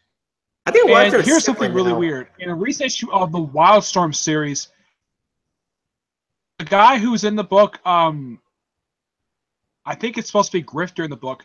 John Cash Green Arrow? Yeah, John Cash. He took on Green Arrow. Yeah, he took on Green Arrow. Actually, John Cash, I remember they showed that he was a white guy, and they made him black in the new Wildstorm for some reason. What them? Personally, I don't feel Wildstorm. I'm glad that Warren Ellis is doing the main book. It is really good. I think he's doing the spin-off book as well. No, he's not doing the spin-off book. He's doing the main book. Somebody else is doing the spin-offs. What spin-off book? Who's doing the Michael Cray book?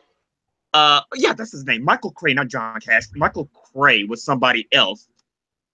And then he became black for some reason, like I said. Maybe diversity reasons. Like Jeff Johns made Rorschach black because diversity. Well, to be fair about Rorschach, Rorschach is dead. I'm pretty fine with that change because it's not... No. Because then you would have to explain how he lived, and you have to come up with a I don't want that. I want We're going to say Michael Cray is Deathblow.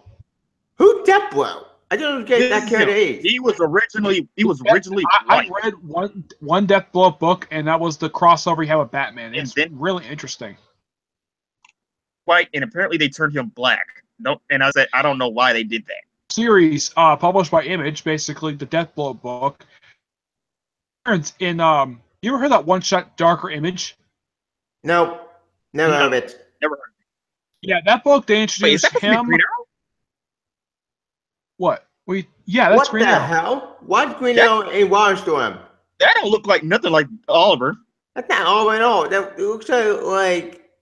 I think that's supposed to be a serial killer posing as Oliver. Oh, serial killer, fake. Oh, yeah, because actually they showed references to DC characters. Like in the first issue, television show, you actually can see James Gordon.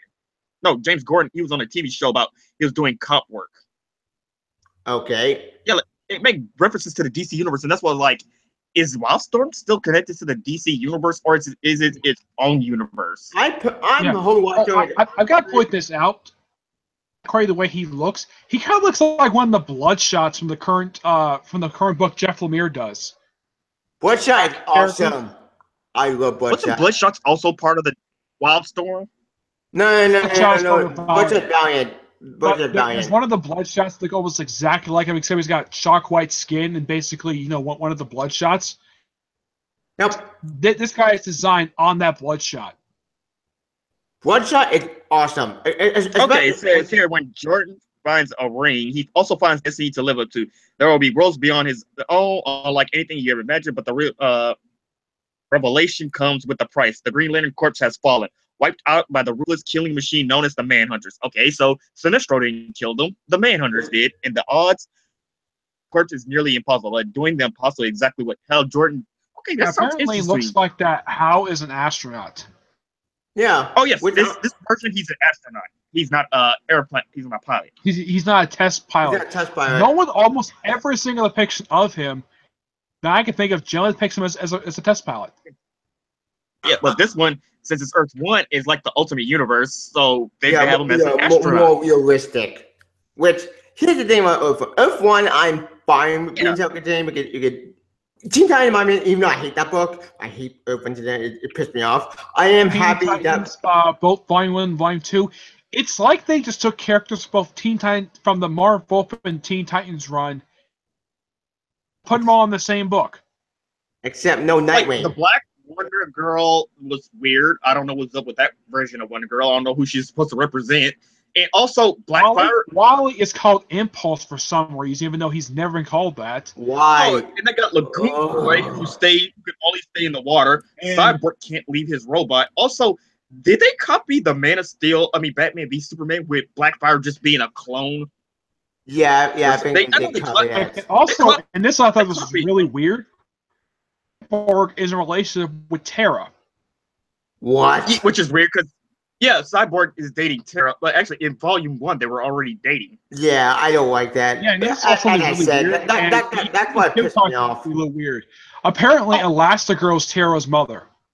Yeah, and that's the basically at the in Earth 1. Yeah, wait, in Earth 1 or in the regular DC universe? No, Earth 1. Okay, they talked about her mother, but they never really brought it up much. Like Slade, they only brought up that they never even showed him his iconic Deathstroke armor. They showed him stupid armor. It's some military armor, but it's so bullshit. And he doesn't have an eye patch. Joseph basically lost his body, so he's basically just going around hopping between bodies. And apparently the chief wants to... Well, actually, in the most recent book, Jeremy, he was actually taking Deathstroke's body for a joyride. Yeah, that's the volume I was talking about. Wait, you were talking about the actual one? Yeah, and here's the thing. In the regular universe, he did this during the first arc of Jeff Jones' run for Teen Titans. That makes sense. I got that volume. I got that one. I actually got the Beast Boy trade when it's all about Beast Boy and his acting career, and also those 3 issues where it showed those children were turning into animals. Yeah, and I got the Titans of the series. The main villain of that series is the daughter of Madame Rouge, a woman that killed when he was part of the Doom Patrol. That was basically the revenge of the death of the Doom Patrol, where it was her and General Zal. Basically, the old man. They're going to kill the Teen Titans. So Beast Boy went out to Madame Rouge, and Robot Man went out to General Zal. And Robot Man didn't do anything. I mean, General Zal kept firing his gun at Robot Man, and General Zal indirectly killed himself. Basically, sort of killed Madame Rouge by accident. Isn't he supposed to be General Immortus, as in he's immortal? Yeah, General Immortus can't die. Oh, General Immortus is a different character. Okay, because I remember they also got Gorilla Monster. I forgot his name. Yeah, Michelle Mola. And I think they say, because I think it's either him or Gorilla Grodd is the vice principal in DC Supergirls.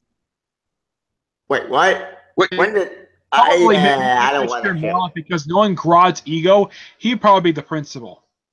Yeah, I don't get that. Look up DC's. Actually, I got the comic, and also when I was at Sick and the Trolls, I actually got the Legion of Superheroes comic from the old cartoon show. Nice. It's pretty interesting. But okay, Alpha Earth 1, and we're on to Young Monsters, Swamp Thing, and the Bride of Frankenstein. Oh, it is going to be... That's Frankenstein's wife. Interesting. Swamp Thing is married. They broke up.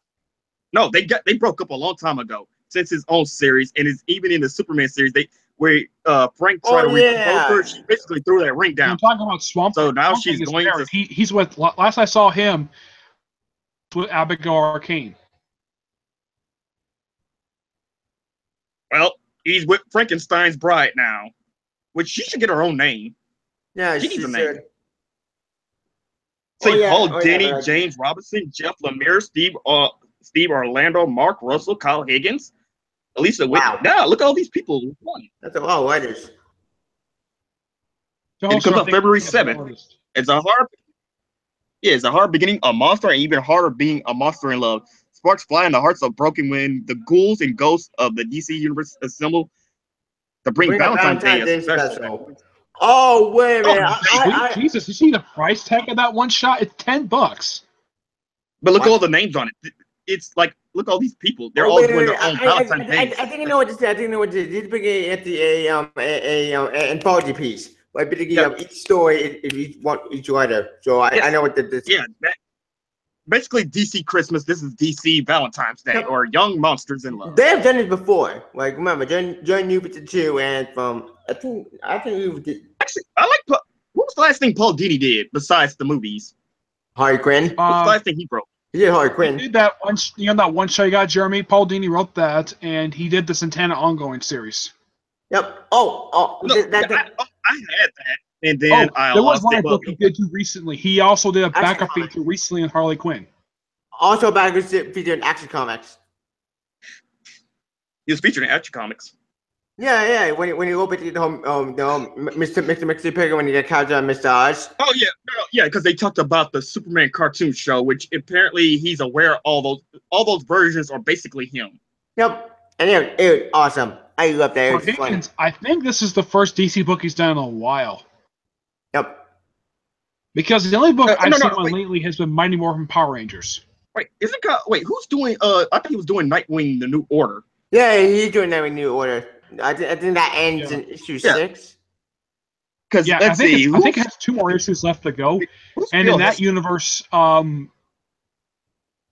saw what happened. In the regular universe, Fire married and had their kid. Yeah, and apparently he took away her powers, and Beast Boy got screwed over. He was still transforming into a human, so now he looks like half man, half beast. And here's the name of that movie love of the series. Yeah. Sideways the Teen Titan. Yes, Sideways the Teen Titan. What kind of them universe? Actually, Yeah, I haven't read it because I'm waiting for I the do trade to recognize come one out. of the at least 2 of the artists on that one shot. Kelly Jones done Swamp Thing. He did the Swamp Thing. He did the last 2 Swamp Thing miniseries, and he's really good at drawing Swamp Thing. Yep. Who's Phil Hester and Alicia Whitney? I'm not familiar. Or Phil Mark Host was an Russell. artist. I've read some books with him on it, but not many. Gillian March was one of the artists for Catwoman. What about Mark Russell? Never heard of him. Okay, Jamie, go. Speaking of that, I do want to tell you, Superman vs. Ape, because holy shit, this issue of Superman was awesome. Like, damn. Like, what? Like, Action Man 1000. And it's, of course, wait, let me see. Dan Yeah, Jurgens. 1,000. How much does that issue cost? I think it's expensive, isn't it? $30.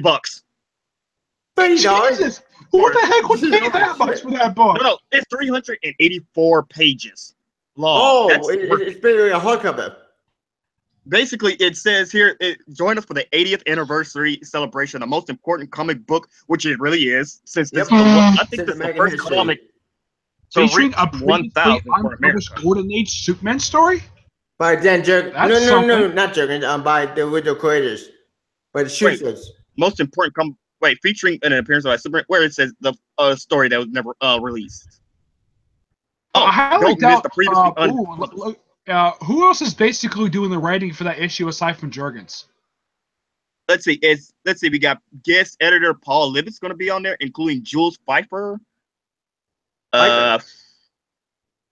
Pulitzer Prize, Jules Pfeiffer, and Paul Libet's, the former guest editor by Paul Libet's. Yep. Yeah, I know who Paul Levitz is. He's he was one of the regular writers for Legion of Superheroes who wrote the characters on and off since the late 70s. Okay, and it says here that it'll be featuring the debuts of the Man of Steel, but also Supergirl, Brainiac, the Fortress of Solitude, more. See the work generations on top writers and artists on the original superhero. Okay, So I'm it actually looks interested. it looks like most of this book might be a reprint. Yeah, maybe at the anthology story. Oh God, it's not. But hey, at least you get an unpublished story by the actual writer, by the creators themselves, Jerry Siegel and Joe Shuster. But that makes me so happy. The fine getting recognition. Huh? It never said I think who's all both writers. on it. I think both have passed away in the 80s. 80s. I have heard from an interview that Neil Adams has met those two.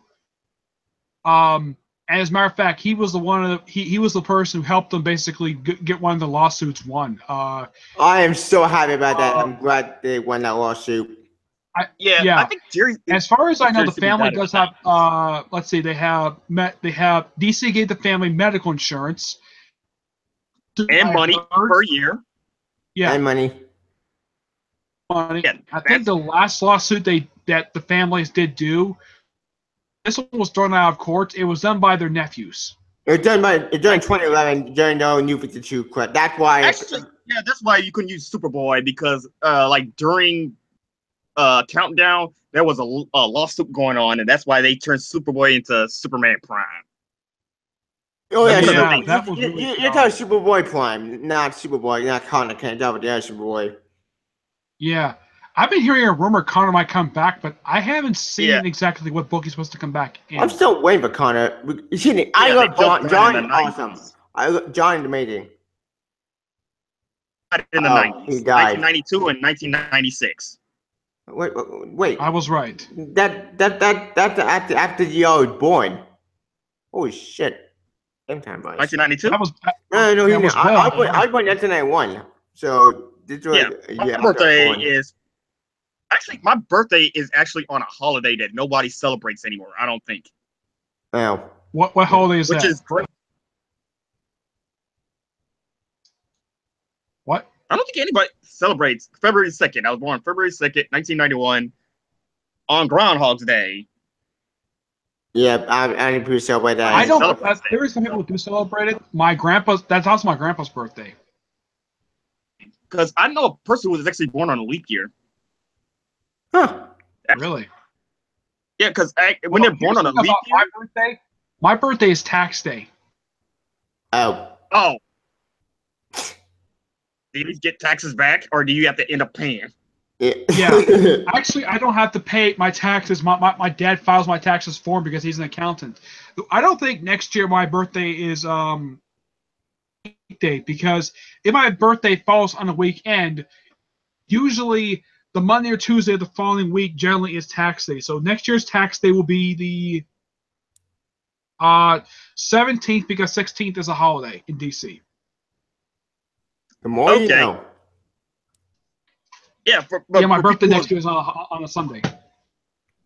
Anyways, for people born on a leap year, they generally consider your birthday on Booster Gold. Yes, he's back in Action Comics. Yep, and awesome. They got he actually just came back at the end of the most recent issue that came out, and was coming back, but I didn't know how. Hey, is that Zod artwork? Zod. Yeah, actually, that's Brand Booth. He's doing that's Brand Booth. Oh, he's actually doing the art. Oh my god, it's not that I don't hate his art. It's just it's not my cup of tea. But Titan is awesome. I love Titans. Yeah, but I don't think he's the artist of that anymore, is he? I think Will Conrad, okay. I know that Patrick Zurcher, I know he was the original artist of this run for Action Comics. Action been amazing, Superman been amazing. Oh, speaking of Superman, what's up with Superman? Because holy shit! Wait, it says it's a 6-part series. Ow. I'm actually Zod, and it's about Booster Gold trying to helping Superman stop Zod's reign in the future. Awesome.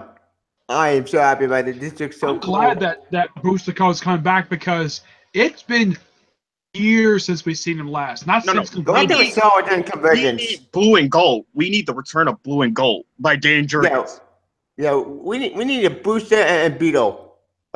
Or Justice League International with Booster and Blue Beetle, and them scamming money for a casino. Oh, because I got that issue. Yeah, that was funny. I actually read that issue. That issue was so hilarious, and Alan was alive. And it took, and basically, and guess who helped them basically evacuate the island? It was Aquaman. Nice. And he was also asked in the same issue if he wanted to join the JLI. Or join the Justice League. He later did join the JLI anyways, when Dan Jurgens took over the book. I also got the issue where Batman literally punches Guy Gardner out. Guy Gardner in the face. Oh yes, and the infamous one punch which Jeff Johns redid when he made Hal Jordan punch him. Oh. Yeah, and That this is something would be you might stupid. find really interesting. Ken McGuire, the original artist for JLI, he told me this. His favorite character to draw on JLI was Guy Gardner. He loved drawing that character. I like Mr. Miracle because it looked like Mr. Miracle and Big Barter was just there. It's like they just didn't know what to do with themselves. What in JLI the same book that came Oh, I out think I remember. before New 52? I think I remember Scott Freed's assistant's name is Obsidian. I'd say the short Yeah. little old man midget guy who hangs out with him. Yep. Oh, you mean O'Brien? O'Brien? Yeah, O'Brien. Yeah, I Orion. think he's also appearing in the current. I think he's appearing also in the current series by Tom King. Yep. He actually made an Actually, appearance. that's weird because Jeff Johns killed him off in Darkside War. Okay, Darkseid War doesn't matter because Darkseid. Actually, no, scrap that. Darkseid War is relevant only in one book. That's Wonder Woman. No, Darkside War does matter because it leads to rebirth. Oh yeah, it does. Yeah, but here's the weird thing about it. In Mr. Miracle, Big Barter and Scott Free are married and they're basically living in their home. And And yeah, the Darkseid War, Big married. Barter went back to Apocalypse. Yeah, see, like there's the parts where they started ignoring DCU because Good. Darkside War wasn't in DCU DCU. sucked. No, but Darkside War was awesome, and you can see that. Darkseid War was actually, I think you might agree with this, probably one of the best stories for the DCU. It Jeff was, Johns, but like- the damn had already been done. DCU destroyed everything. The problem with Rebirth is it screwed over the story Johns was setting up with. You could tell he's a big Flash fan. He was setting something up with Captain Cold, and then he had to scrap that. Yeah, whatever. But yeah, I'm pretty it's fine. Captain Really Cold get done. of why in the world that the last three people, well, 3 out of the 4 people he had recently joined the Justice League were Lex Luthor. where they're off the team for no reason. They got Lex, Shazam, and Captain Cold. They're off the team for no explained reason. Lex Luthor. Captain Cold went back to being a villain. Lex Luthor vaguely talks about being on the Justice League, but since Reborn, I don't think that happened. I don't know. Yep. Reborn is kind of weird when it comes to Lex Yeah, Luthor and being a here's the good thing. guy. Lex still wearing, you know that suit that he wore that he got at the Yeah, start of his- Rebirth, you know, like the blue suit? He He still was. Yeah, the super suit. But in the reason issue, Tiffany's trying to talk about this Yep. on this suit. Mm-hmm. What about the suit? He probably removed the X-Men suit because here's the thing. After the trade issue when Superman actually became King of Apocalypse, because Caliban screwed up. He been if I can have play, no one can, and he finally can, and the planet could be explode or didn't explode. But He's just gonna blow up Apocalypse, which they could just rebuild it on another planet. no, here's the But no. it's like Here's the this funny thing. particular story. Apocalypse It's is kind not of one like Civil War. what's the name, Jorgens? It was Peter Peter J. Tomasi. It seems like he's writing a love letter to Jack Kirby's New Gods run. It's awesome. Everybody is. Isn't Tom King writing a new love letter to Jack Kirby as well? Yep. Even Kamali is Yeah. a love letter. I know Commodity Challenge is wrapping up this month. I know the last issue came out. That was on by Greg Pak. That was really good. Yes. See, this is what I say that Marvel failed to do. Jack Kirby created a lot of things, yet it seems like only Stan Lee gets acknowledged. Yeah. Marvel keeps screwing over Jack Kirby. I think that's the only character who does a lot at Marvel, and yet the only writer who's actually doing a good tribute to his work is Jay Snarren's run on Thor. Yeah, that's true. Just four. That is pretty good. They're bringing back Lord Zod, or as we know in Last Son, Christopher Kent. Yep. He's going to become the military dictator on the adopted homeworld. Old Man Zod turns his attention into the interlopers. Yeah, is this the same person who was part of Superman Lois's adopted son before Flashpoint? Before John. Lord Zod. Yeah, that's his real name, Lord Zod, but they called him Christopher Kent before they realized who he was. Yeah. Apparently, he's going to be evil. Since Which does he make never sense. met Superman in that Yeah, because he never met Superman in I this think he continuity. did make a reappearance. Chris, that particular Zod son, he did show up at the end of the storyline where it was the Revenge Squad. No, he be a Revenge Squad. That version showed up in Lord Zod showed up in the Revenge story, but Christopher Kent showed up in Multiversity: The Just. Yep. So I That's like true. that they acknowledge both versions. Yeah, I'm having it too. Aquaman. Yay, Mira. And I see Aquaman. Group back Oh, is speaking of weird. Mira, I heard she's getting a series. Yep. Yes, I heard that too. Oh, Crown comes down Hey, finale. Well, I think Jerry, you mentioned that Jeff Lemire is going to take over Aquaman soon. When does he take over Aquaman? They never said it. Like I said, like James Robinson, they announced it a long time ago, but they never said when he was going to take over until they announced that issue 35 was when James Robinson took over. So you remember, this is months in advance. So we don't know. He might come around issue 40 or so. And speaking of Aquaman, I know last week's issue, I don't know why Chris Ventura never got the Aquaman issue. I'm sure he would have loved it since he's a Superman fan. Because it's Aquaman's version of the classic Alan Moore story for the man who has everything. The annual was awesome. I love the annual. Also, like in Dark Knight, I also remember Dark Knight Metal issue 1 that or issue 2 that Flash and Aquaman actually brought up the water hand, or not the water hand, the hook arm. Yep. They brought that up. So did that happen? Look at Aquaman's hand. You see that blue hand? Yeah, actually, it seems like somebody else's. No, you can see You can see 3 hands touching Aquaman. They're trying to take him away. They're trying to take Mera away from each other. I don't know who that is. I in the world that I don't think this is Dan Abnett's fault. I blame probably somebody of the DC editors who really don't want Aquaman and Mera married for some reason. Yes, because they bring it in. I have volume 3, and half of the volume is always about Mera doesn't want to marry Aquaman because she'll become the doomsday leader that will destroy the world. And I'm like, shouldn't they just get past that already? Last time I checked, they got married back in the 60s, and they never suffered this problem. No writers ever had this problem writing good stories with these two characters while they were married. I know during Peter David's run, they were divorced for some reason. But they're trying to get married now, and it's not like it's like Oliver and Black Canary because they are dating, but they really don't say they're officially dating. But you see them always popping up in different books. Like in the Birds of Prey, she really talks about Oliver. Yeah, especially during the Island Scar story, that 2-parter, where in one issue Oliver and Diana had sex on the island. Yep, it was amazing. I gotta remember that. I about that. How in the world did Black Canary even get there? Because it was implied at the end of the first arc, Oliver got there somehow, and then after that 2-parter, he's on that murder on the I think it's Archer volume. That's because they went to they were on that submarine. They tried to stop that assassin, failed. They get they did something in him and Diggle. They all got stranded on that island. They found out that the Ninth Circle was ruling that island, and they went to that underground. They stopped that underground speed train, and they used that to go back to America. That came right after Island Scars. I think it's Murder on the Empire Express. Yeah, because it leads into Emerald Archer, which it brings up not Malcolm Merlin's dad. Or is his dad named Malcolm? I thought this was really interesting, the fact that Ben Percy did this. He brought in Eddie Fires for the first time. He's a character from Mike Grell's run from Green Arrow. In the Green Arrow book, it's weird. I think it was when Connor Hawke was basically Green Arrow, Dixon's run. Show up on the show Arrow. He was the main villain in the flashbacks for season 1. He got killed by Oliver. Yeah, they brought that apparently was revealed at 2 for Amanda Waller. Yeah, because I'm going to get volume. I'm about to get volume 4. I didn't know it came out, so I'm going to get that as well.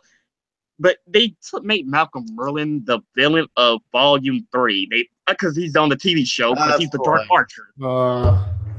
One thing I'm glad that the book does not do, they don't draw Malcolm Merlin like John Bowerman.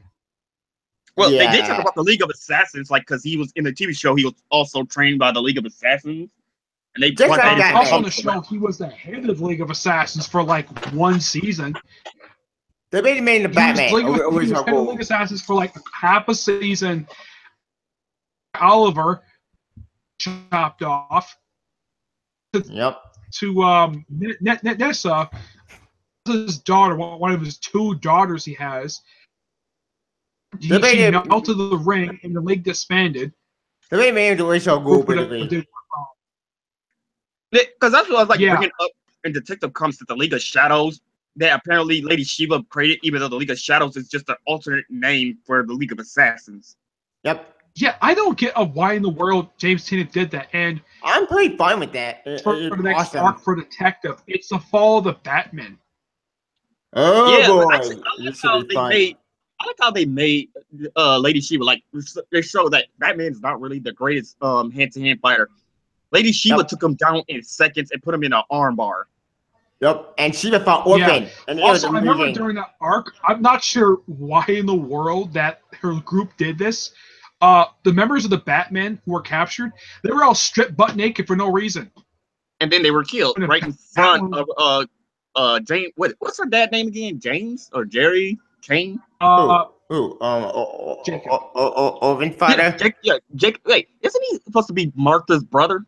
Jacob Kane? Yes. And here's something really weird. Yeah. Apparently, Jacob knows Bruce is Batman. Yep. Yeah, because they're cousins, and I'm like, wait. So I know it's through Now you're his talking about mother's Jacob, side. Bruce's uncle. Yeah, uncle.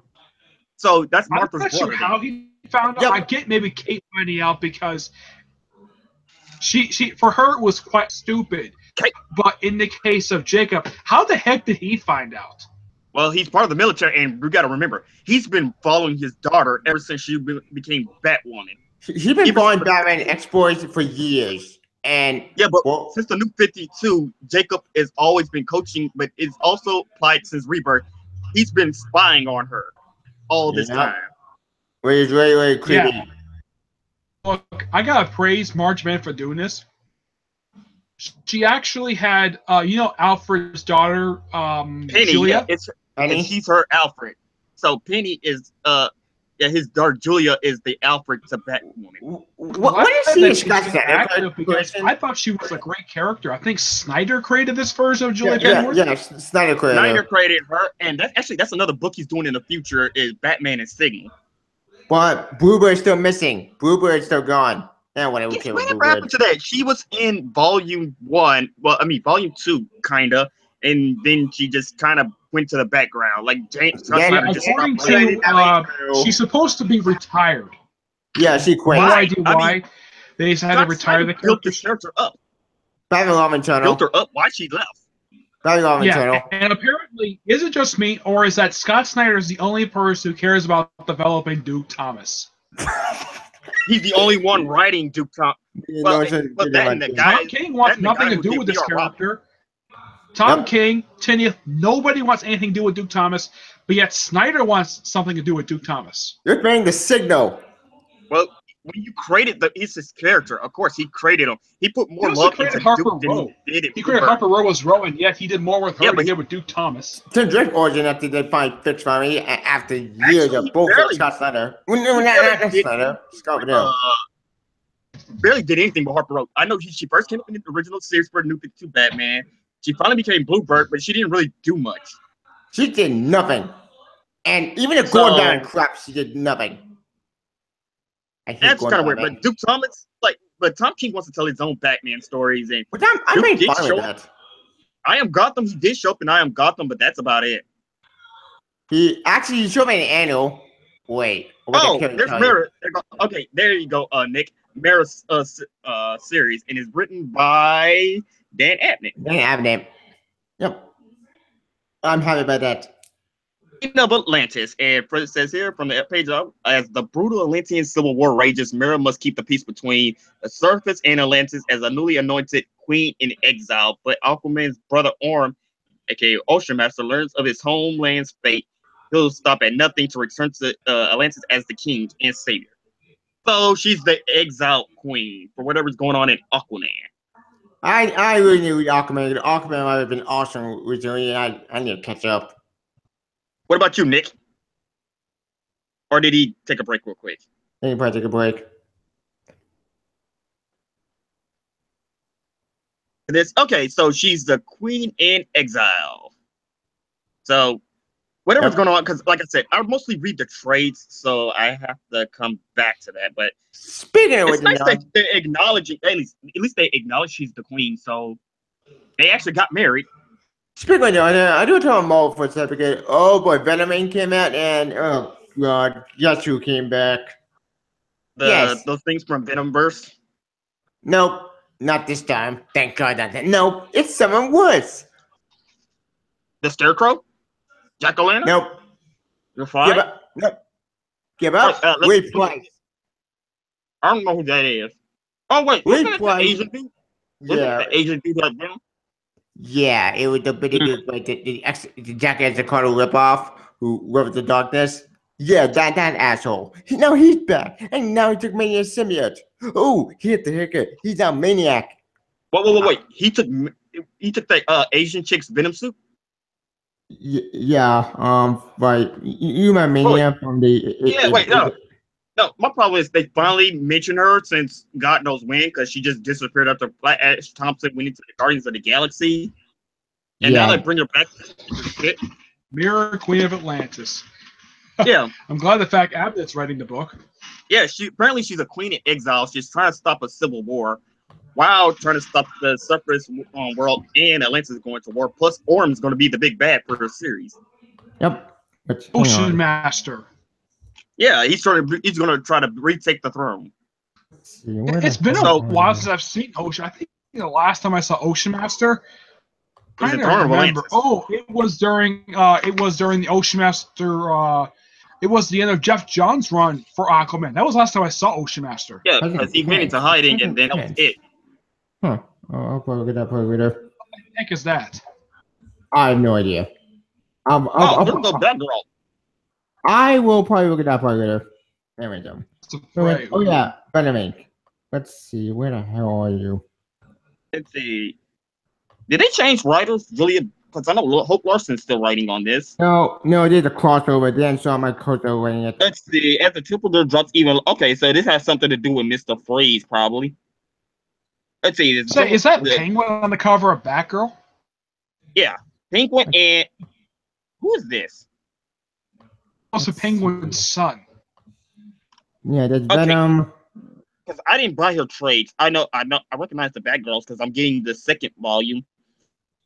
And it says here Gotham, Venom. the worst Blizzard Gotham has seen in years.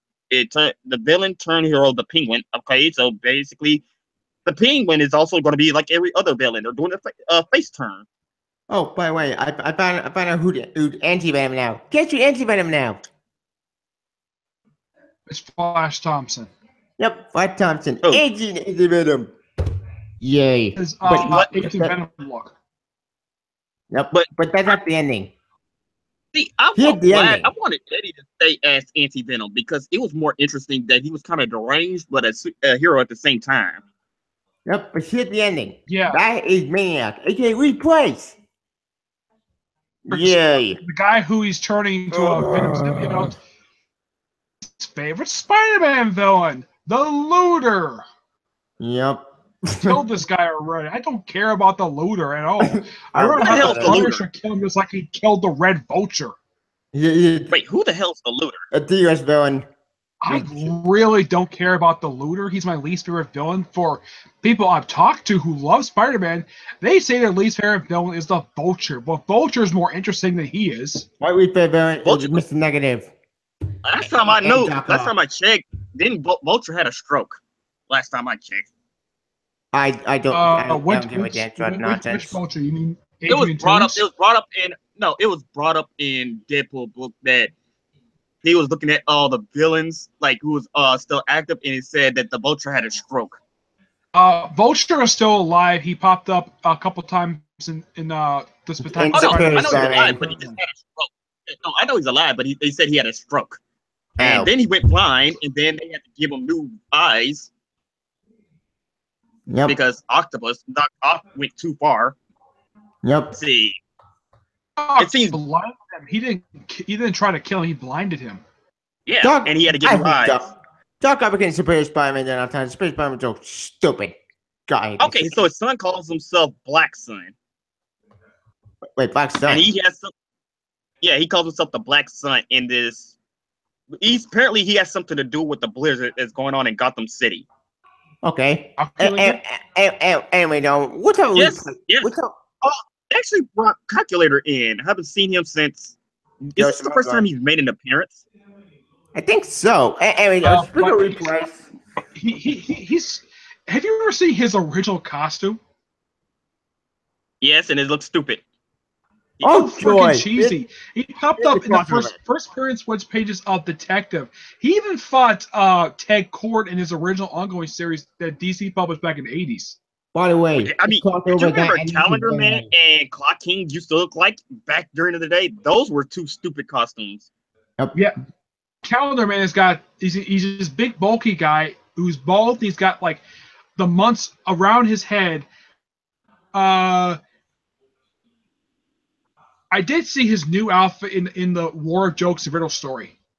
Oh, did you guys also notice this in Batman Arkham Knight? He actually, I think it's Arkham City or Arkham Knight. If you set the game to certain dates, he'll actually tell you. You're going Arkham City. It's Arkham City you're talking about. Yeah, they actually found out there's like 10 different Easter eggs involving him. That Calendar Man did show up in Arkham Origins. Yep, that's on Arkham City. Yeah, in Arkham City, if you set your PS3 or PS4 to certain dates, like to the 2005 is when Rocksteady became a company, he'll actually tell you a poem about it. Like there's certain poem for certain dates. Oh, by the way, guys, I found the crossover ends January. Also, oh joy! Is Kite Man Tom King's favorite character? Like Batman villain? I like Kite Man. Kite Man. Kite Man. He did show up in the War Jokes and Riddles. He also showed up in the annual a couple of times. Show up in the I Am Suicide story, and he showed up in Rooftops. He's funny. Kite Man. In the annual where Batman threatened to let him fall to his death. Oh. But then again, Tom King pays homage to all of Batman's C and D list villains like Film Freak, Condiment King, Zebra Man, the Polka Dotted Man, the 10-Eyed Man. Yep. All these stupid villains. Yeah. It's all funny. Mike agrees on this. Pointing this out, this run feels like a continuation of Scott Snyder's run. But done better. What do you mean? Scott Snyder has its own way because Scott Snyder is a horror writer. And Tom King has been part of the CIA, so his is like more detective, like the CIA. I like Scott Snyder, but he's the Batman. Because he's a gothic character. He works for hell elements. Who's that on the cover of that book? Super Friends Part 4, and it's Wonder Woman. Yay! Oh yeah, they're doing the Super Friends, and everyone since the beginning of their friendship between Batman and Wonder Woman has stood at the heart of the DC universe. Now that friendship is coming apart, and as it does, the universe itself begins to crumble. The conclusion of Batman's team up with Wonder Woman. This story is And next arc is Everyone Loves Ivy, Mikkel Jenin. The artist for this run. Oh, the art. I'm glad Ivy's coming back for this. I think it's this is the first time Ivy shown up in Batman since War Jokes and Riddles. Though, why in the world was it in the past that? Oh wait, had a thing. Gentlemen, I do have a Venom aim because I know what that's ending. His name is Venom. Venom aim. Yeah, that's what Spider-Man calls it with the main Spider-Man Venom. Yeah, that's ending in January. Why? Venom Inc.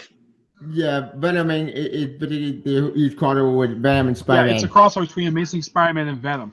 Yep, it's ending in January. Venom and Omega. Oh, joy! It's the 90s again. I like that Batman and Catwoman are finally working together. They're gonna stop Pamela Isley. Yep, and I'm super happy about Batman and Catwoman getting married. And here's been the annual actually show Helen Wayne. Helen Wayne's canon. Yeah, actually, I would love for Tom King to write Harley in just for a little, but let's see his take on her. That was pretty cool. Yeah, but I think that when it comes to her, it'll probably be either Poison Ivy or Harley Quinn. Robinson. Yeah. I just like to see Tom King write her just for a brief minute because he did a lot of his villains. And the Batman Teenage Mutant Ninja Turtles too, with Bane as the villain. Oh yeah, I forgot that's got a sequel. Yeah, that just came out, and Bane just went to the TMNT universe map with the Foot. Yes, because apparently the Foot Clan is going to team up with Bane, with Rocksteady and Bebop. There's April and Damien in the back. What the hell? Oh, yeah, and apparently, get this. They apparently, Karai appeared in this issue, the first issue that came out this week. Yay. Apparently, the Foot Clan has turned against Shredder. I'm not surprised. So Bane, it looks like and it looks like Bane's gonna take out Master Splinter. What? It's right here. It Oh, says, only to fall victim to the treacherous Bane, the heroes of the house shall live to fight another day. But what at what cost? Donnie thinks he has a plan for victory, but Batman warns him against it. Oh, wait a minute. I know what Yeah. Donnie did. Just Venom in him. Damn it. Yeah, Yeah. I should have bought the trade for $23 at Second of Charles when I had a chance. Now I have to do it through Amazon.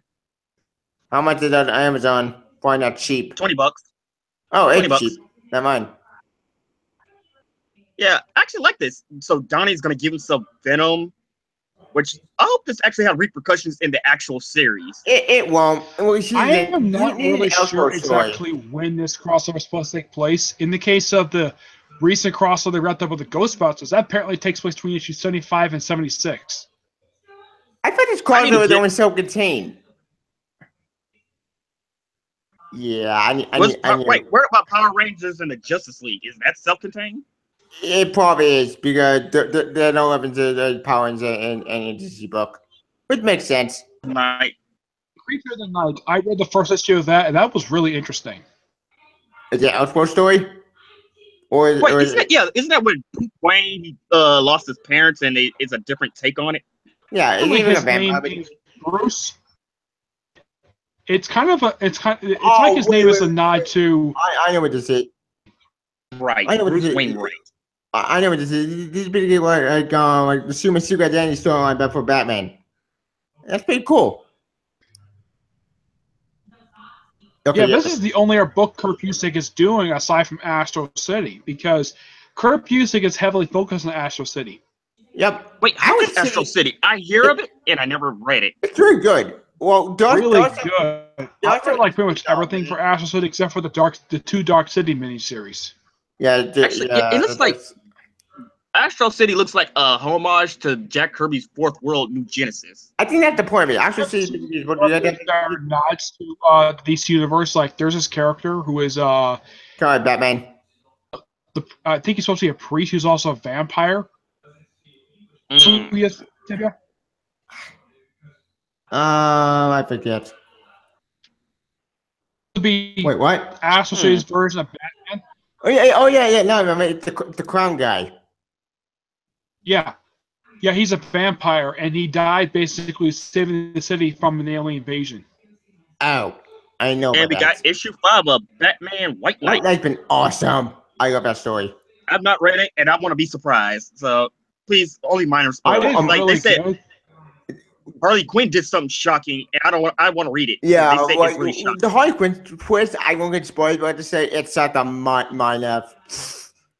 Yeah, and also, this is not exactly a spoiler, but this has basically been out there. Apparently, Joker's real name in this miniseries is Jack Napier. Yep. Wait, isn't that based off of something Joker did a long time ago? It actually be out the Tim Burton That was Batman movie. the name comes from the 1989 Batman movie. Okay, because they Thinks that's the said Joker's real Sean. name. Because I've been seeing people say Sean Murphy is like the future of Batman comics. Okay. I don't get that logic. Really good artist. Right. And this is actually, I think, the first book he's done for Batman. I can't remember when was the last time he did work for Batman. Did he do anything else? I have no idea. Sean, for All-Star Batman. Wait, we're not talking about the Frank. We're not talking Frank Miller Batman, Frank Miller right? first. That's awful. The Because I get the- horrible the one- flashbacks. right. Oh, discuss that. Also okay. happening. That one is okay at best. Ooh, that's just wait. And That's the not that's signal. Bane. Oh, That was joy, February. Duke Thomas. Yay. The secret one is Hang on, stupid and thing let's I've see. ever heard in my life. How is Bane Conquest by Chuck Dis? Is that an ongoing or a mini series? I think the main Or like a series. max. That is a 12-issue maxi series. And Okay, 12 issues. to Chuck Dixon about this series, like happy. I asked him, is he very happy working with Graham Nolan again? He says yes. He loves working with Graham Nolan. Yay. So what is Bane And I got Conquest him to all sign about? the first two issues of the series when I got a chance to meet him again at MegCon Tampa. Wait, is that supposed to be a shout out to Christopher Nolan? I think so. I don't. I know. I'm not reading Conquest. No, as far as I know, are not related. Oh no, I mean like a shout out to the Christopher Nolan Batman series, like because he directed the Batman Rising and all that. But have you noticed those characters' goggles? They look a lot like the goggles that Cyclops wears. They do wear Cyclops. Or the ones the mutants in The Dark Knight Returns. Oh yeah, that too. Character's supposed to be. What is Bane Conquest? What's Bane Conquest about? Bane Gang. There's a story featuring Bane. A lot of it's like 2 or 3 parters. Oh, it's basically in Paul's face. Another 2-parter he teamed up with Catwoman, of all people. Recent issue, he took on Cobra. And won. What? How is that possible? No, okay, I know Cobra. Cobra is a cult. They appear they appear in Batman Beyond. They appear basically in some other stuff. Also, get this: Cobra, the organization Cobra is a creation of Jack the King Kirby. Yep. What else? Because he always creates great things. Beat the ever-living crap out of the cult on the Venom. Yep. Actually, also, it's finally confirmed that the Signal shall be the daytime protector of Gotham. Be a little weird, but okay. Oh, good job, Duke. He's supposed to be like Gotham during the daytime. Yeah, so while Bruce is being he's being Bruce Wayne during the day, Signal will be the Batman of the daytime. And he's getting his own rogues gallery, a daily new rogue gallery. What? How could Duke? And apparently, I'm sure he's also going to be fighting Batman's rogues because some of them commit crimes during the daytime. But apparently, he's getting his own set of rogues. These all right here are going to be his teenage rogue gallery. So apparently, oh joy! You have to read more Duke. Okay, I don't care about. Yeah, I don't care about Duke that much. Batman Beyond. The Long Payback Part 4. Bonded to be at the hand of Stalker, Batman is turned into armed and instead pulling on the strings. Showing unexpected. Ready by past defeats. What? This deadliest of enemies wants to drag Batman through the streets of Neo Gotham and execution. With Bruce Wayne hampered by injuries, the rescue mission falls completely unknown with dire consequences. Okay, so he's taking on. I'm getting the Joker involved. Might be the Joker Beyond. Who is Stalker? I have no idea. Well, he's in the Batman Beyond thing, so Batwoman, let's see. After her deadly trip around the world hunting the infamous many arms of death, Batwoman returns to the Brussels and the site of the brutal losses of memories as the clock begins to tick for violence. Kate must overcome her haunted past to ensure her terrorist foes will begin the New Year with a bang. Self-contained New Year's issue. Okay, I don't read Batwoman, so I don't know. Burrito. Oh wait, that's the final issue of Burrito. Damn it! I forgot Burrito's ending. Aww, that breaks my heart. Can you call me back in an hour? Hang on a second. Okay. Actually, how's Black Lightning? I've never read it. I heard it's good though. So far. What happened? Yeah. I think I had a Skype call.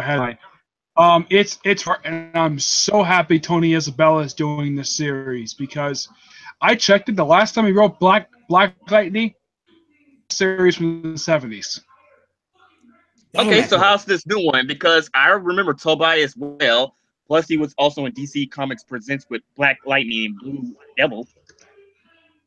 Where's Blue Devil? We haven't seen him ever. I thought he was in the Oblivion bar. Was in 6. Wait, Chris Sabella. Wait, so Chris Sabella's been taking over Blue Beetle? Yeah. Wait, what? Took when over did that happen? Right, written by Chris Sabella. Oh, I know about that. Huh. He's the writer of the book. He took over issue 14 right after Jan DeMatteis left. Oh, why did he leave? That's what I wonder. No idea why he left. What? And Last issue is like, oh, we're forcing Keith Giffen and Jane DeMonius out the door. That's how the last issue ended. because I see Why? Dr. Fate, I see OMAC, so I see the Tech Beetle. Boy. Yeah, I'm trying to remember the people on this side. His friends.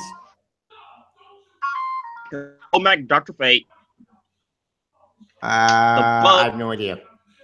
and it's basically a basic story where They're heavily part of the Keith Giffen run, and those Yeah, I just think keep it's adding. it's Dan Dio Omac, the Kevin Cohn, I think his name is. Kevin Cho.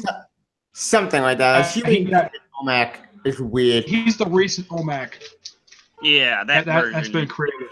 Yeah, that version. Okay, so we got Bombshells and Dead Man issue 4, which I'm not really into Bombshells. I don't care about Bombshells. Bombshells I don't care about. Dead Man.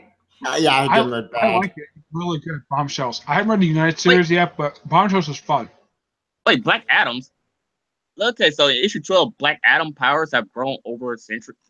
Huh. So that's Black Adam. Okay. Where's Captain Marvel? Yeah, I don't know, but here's the weird thing about Bombshells. In that universe are lesbians. Yeah, all the females, aren't they all lesbians? Sure, why not?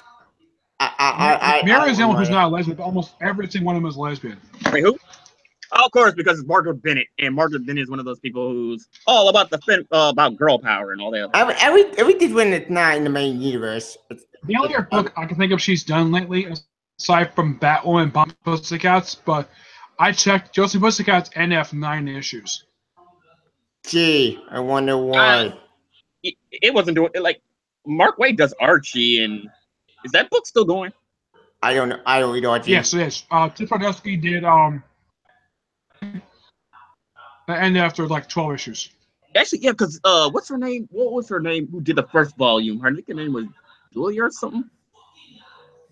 I gotta go look up her name again because I like her artwork. It felt great. It felt like I don't know, but I checked for the new Riverdale books. The only one still going right now is Archie. I think there's one other one. I think did that's Scott it. Snyder did Scott Snyder ever write for Sabrina or when Archie Undead? This was done by somebody else. Sabrina. The Chilling Adventures of Sabrina have only released 8 issues. The most recent thing they released for it was a Halloween special. Of course. And apparently Ra's al Ghul is the big bad in Dead Man's story. What did you do with Neil Adams? And I seen comment out interview. Yeah, no, that's great. Why not? Why not have a show in that book? Sure, why not? Wait, wait, Neil Adams created Dead Man? I didn't know that. Interesting. That was Arnold Drake. He created Dead Man. Credited for doing the first cover appearance. Ah. Oh. Is that supposed to be the Spectre? I have no idea. It kind of looks like him, but I can't tell. Yeah, I can't do either. Next. Okay, we're going to Detective Comics. Yay. Let's see. Wait, who's this? That's Orphan. Yeah. Yeah. Also, Cassandra. Yeah, it's Cassandra. Yeah, it's Orphan. Oh, in the recent issue of Dead Man, you would not believe who showed up in the most recent issue. Race. Besides Tim Drake? In Dead Man. It was Phantom Stranger and the Demon. Etrigan? Even though Demon Guy's on the series out right now, I don't know why he appeared in Dead Man 4, but the other two, I was shocked to see these two because since the Swamp Thing miniseries ended last year. Etrigan was insane. Well, I read the first issue and oh shit, it's just awesome. Weird. And Neil Adams has never done a book with easily 3 characters before I can think of. Okay, so this looks interesting. Wait, you guys are reading Night's Fall? I am. Yeah, because apparently in the trial of Batwoman, whatever happened in Nightfall, Batman and Tim are basically persecuting her for that, and she's standing up for her actions. But will Batman allow her to continue bearing his symbol? Paul was a villain for Batgirl for Gail Simone's Batgirl run. Wait, what? Yeah. No, but this one's called Night's Fall. Like, the Fall of the Dark Knights. Oh, Okay. wait. This is story arc. I The remember. story. Wait. Yeah, because Tim Drake is back. He's trying to piece together his dreams, piece his dreams back together as Batwoman, fateful decision. Or will Gotham Knights go to their separate ways? Are they the friends that dark future where Tim Drake went evil and Betty Batman had to stop him? Yeah, because whatever is going on in Night's Fall is going to lead up to Batwoman, the trial of Batwoman. Okay, this should be interesting. Did she do something that they have to put on trial for something? Probably. Whatever she did, whatever Tim Drake's dream is about, she made a decision based on it. Yeah, From Batwoman's whatever Tim Drake did in the future, she made it evil dark future. Yeah, so apparently she's trying to I guess she's gonna try to prevent it, and she did something so bad that Bruce will no longer let her be Batwoman. And they held a trial for her. That should be interesting. Flashes. Ooh, What Flash? I believe that's what it is. Oh no, Perfect Storm. Gorilla Grodd, he's back. About time. I haven't seen this guy since Forever Evil. That was like what, 4 years ago? Didn't he have his brain? The Flash is on the run, but the one thing Barry can't outrun is the truth. And his nemesis knows a terrible secret about the fastest man alive. In part 3, the Flash has lost what he prizes most of all and must call in on an old ally to protect his city. While he sets out to get it back, Wally West. Okay, so wait, which version of Wally? I think it's the New 52 Wally. I would love if they actually start bringing the other Wally back in. Yeah, I agree. Because we need all Wally back. I like John's retconned it and saying there's 2 Wallys, and that will just they both were named Wally after their grandfather. But I would like to rent our little Ginger Boy back. I see our Ginger Boy is in Titans right now, and he died. He's coming back. And for some unknown reason, Wally has a pacemaker, and they the reason for that. During Wilder's contract. Also, his girlfriend, she's now the leader of Black Hole because she's basically the one behind it. Yeah, she orchestrated everything, and now basically Barry had to stop her. So then they the Wally West. She's now the negative Flash. Yep. Make a Speed Force instead of her. So she used Barry just to try to get the Speed Force. Yep. Well, why not? Because everything has to go wrong in his life. Yep. Deathstroke and the Demon. Deathstroke has been really interesting. It's very Chinese Superman. Yes, yeah, the Chinese Superman. He's taking them on. Hang on a second, and let's. Okay, so he's taking on King and Kong in Chinatown, Part 1. In the aftermath shocking event of this year's Deathstroke annual, Straight finds himself at a crossroad as his Hawk Dark Titans team discovers and even Wintergreen finally abandons him. So his team basically failed, like we all knew it would. Slade begins to turbulently backslide into his old ways, bringing him face to face with China's new Superman. Yeah, back. Hey, I actually like Christopher Priest. He did show up at the end of the most recent issue that came out for Deathstroke. Actually, yeah, I actually been enjoying Christopher Priest's run. I mean, Volume 2 was kind of but Volume 3 picks up. It actually goes pretty hard. In Volume 3, it contains the issue where he meets the Creeper.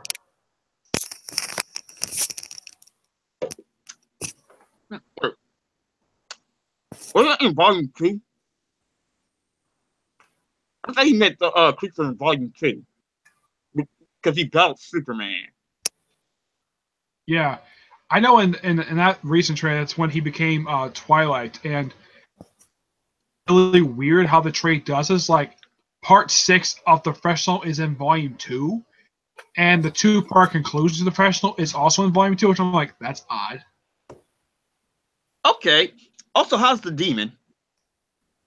Trippy. I think only just the first issue came out.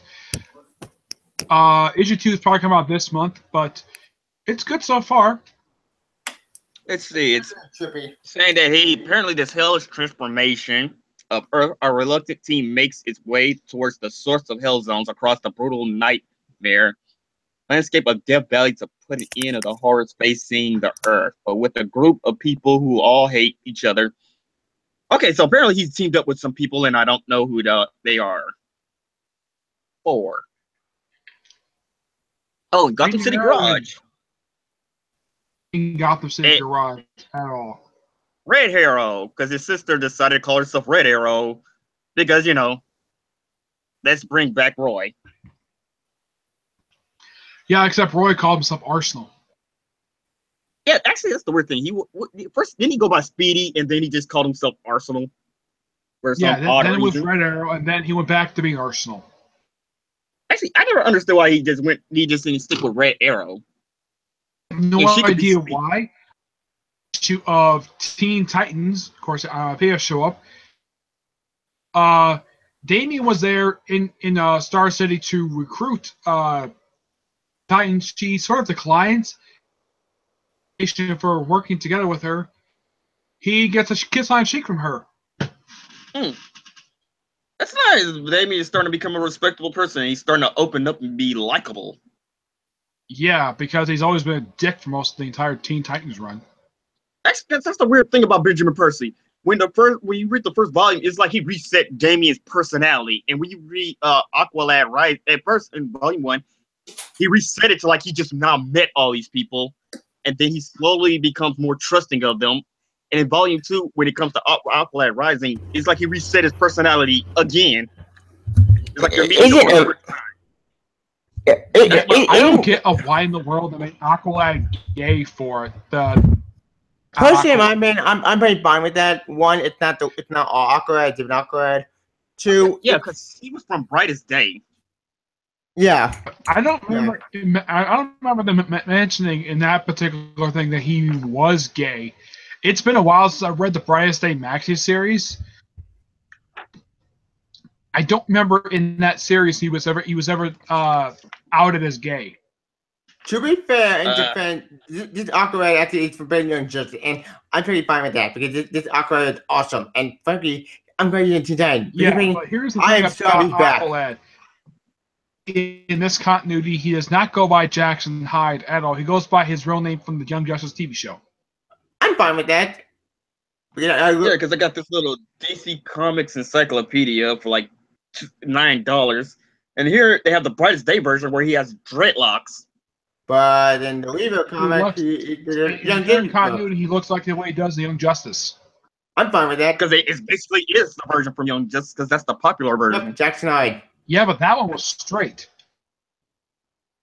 Yeah, whatever. Well, this one's gay. Well, Jeff Johns or whoever was taking on since it was Benjamin Percy taking on Teen Titans, I guess he wanted him to be gay. Wait a minute. Who cares? Why. I'm fine with that. One, it's a different Aqualad. Two, it's not the other Aqualad from Titans.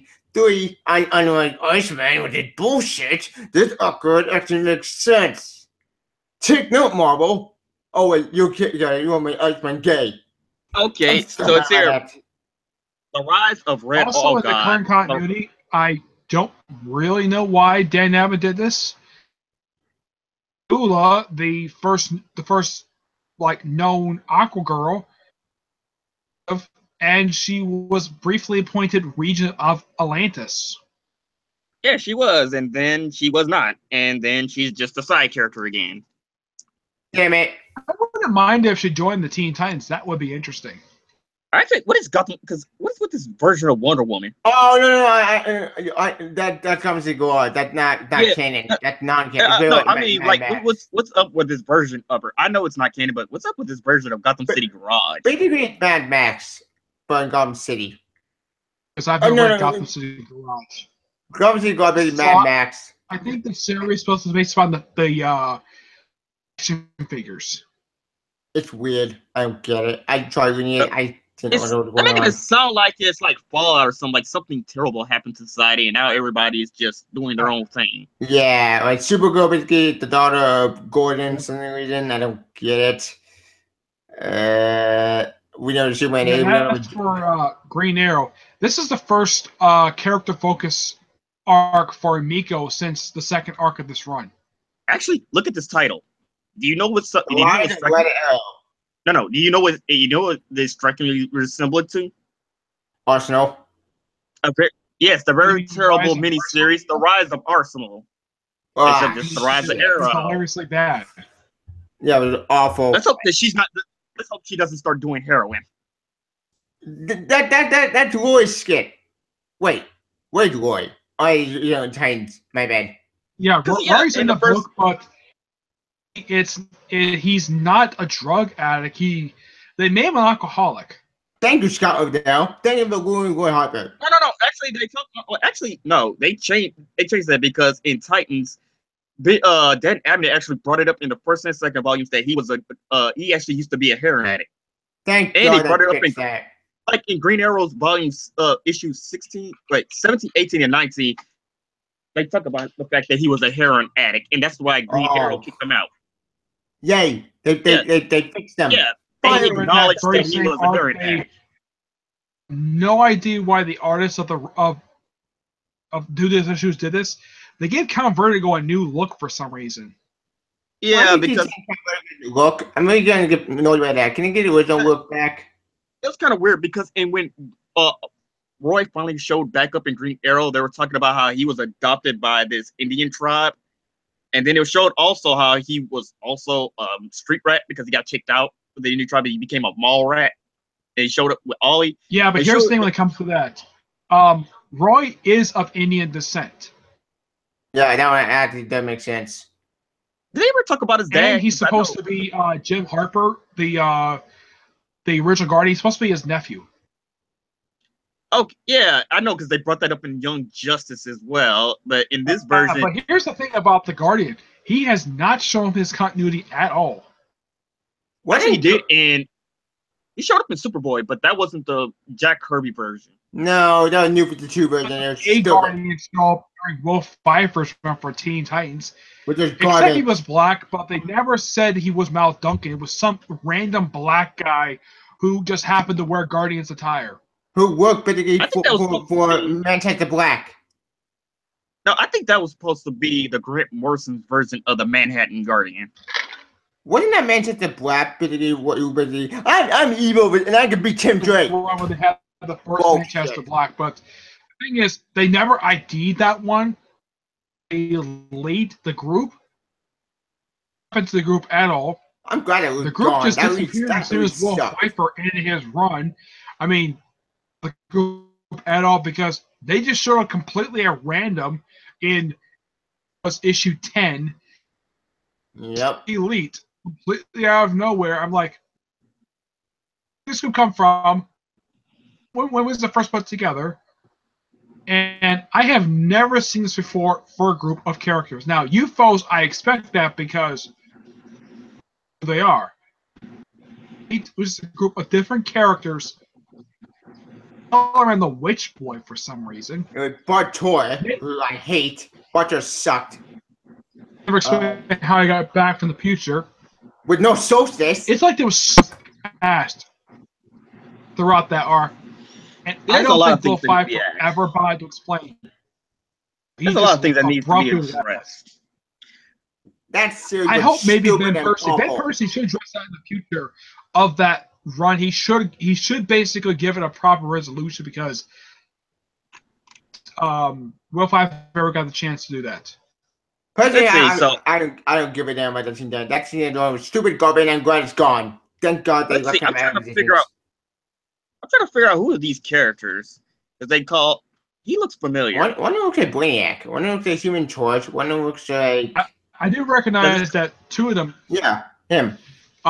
Let's see. The two in the middle is Simon and Jessica. Yeah, we know I that. know those two, but he's run on Green Lanterns, which is inhuman trafficking. Inhuman trafficking, an unassuming dating app. Wait, dating app, right? Of course, Tinder. Let's just call it Tinder. Can there turn danger of what? Turn Earth Convention as heroes looking for love begin to disappear on the world. Typical crews Oh, so these are discover an interplanetary superhuman trafficking network playing on superpowered seekers. Oh, Well, Tim Seeley said he's gonna make it big and vast. He's gonna make it all Earthbound. This is This kind of is weird. not Like superheroes on a dating app looking for love. Kind of Earthbound. This sounds more physically weird spacebound stuff. And it sounds really awesome. I love Sammy, but this sounds weird. It's basically Tinder, only for superheroes. Okay. I don't get it. Next. Yeah, let's see. Oh, we got Hal Jordan, the Green Lantern Corps, and General Zod is here. Yeah, before Zod. I'm not gonna tired of that. Zod. I kind of expect them to say at some point in a future comic book because I don't remember at any point any Superman comic he ever said that. Actually, he did say that in Action Comics Revenge. The Revenge story arc. Say what? Zod said kneel before him. Oh yeah, the infamous kneel before Zod line. Yep. And the kneel before squad. Oh yeah, he did say that. Yeah. No, that was the name of the volume. Oh, yeah, Kneel the before volume. squad. Yeah. Nice. That this is, but before Zod showed up in the first arc of this line for Suicide Squad, last I saw him, he was on the run, and then somehow he ended back in the Phantom Zone. Never explained. Him and his wife, Ooh, which were there free Fiora. during the There's Superman Woman story. There's New 52. Yeah, they got freed, and then somehow they ended up back in the Phantom Zone, which Yeah, was never and I don't know if any. I pointed this out to Chris, but the actress who played her Man of Steel. Oh yeah, they did draw like that in the New 52. Draw that story that done New 52 and New 51 and they have a couple. Thank God that guy looking at my existence. Okay, Yeah, so and also Tony. And here's the thing about that particular run: they show up, and then they show up at the start of Dan Jurgens' run. If you notice, they both look very different. Yep. Well, Yep. one big And difference is every that Doomsday Dan Jurgens' Doomsday actually wears shorts, while Doomsday is a nude. Yeah, and that Yeah. Doomsday virus. Who played Okay, Doomsday? Zod built his so from Action Comics and this is pretty much saying that Zod built his own planet. Well, he took over a planet, he's building his own society. Oh yeah, at the end of the event story, he did have to go to another planet with the Radicare. Yeah, because he took boy. took Laura and all of them, they left. So Yeah, he took his son, he took his wife, and he took Radicare. Hal Jordan and Kyle Rayner has to hunt them down and take them out. You know, bring them to justice because they got to survive the natives. Zod and his family can't even one of them make it out alive and warn the rest of the universe about the growing threat. Ooh. And in part 3, the only thing standing in the way of the Green Lantern Corps taking down General Zod and rescuing Hal Jordan from behind enemy lines turns out Corps itself, the Guardians of the Universe. Oh, the Guardians actually do something for once. Wait, the Guardians are coming back? I thought they all died. No, the other ones, the ones that came out of it. Oh, the first Lantern. Yeah, there was Sade, Gambit. Sayat, yeah, actually, aren't they still running the Blue Lantern? They run the Blue Lantern Corps. Well, we're talking about the you did, but the Blue Lantern Corps didn't come back. But you can remember Kyle Rayner locked the White Wing because Dotterman they destroyed it. Yeah, so they still run the Blue Lantern Corps. It's the other Guardians. Other Guardians. Oh, wait, you're talking the new Guardians. Yes, the new Guardians. Because Gant and Sayat runs the Blue Lantern Corps, and the new ones are running the Green Lantern Corps, and they're the ones who are about to go take on Zod. Okay, that's really interesting. But actually, the Guardians aren't weak. They're actually pretty strong. I mean, they could one of them before he died. He basically teleported Superboy Prime to another universe. Yep. Let's see. Harley Quinn.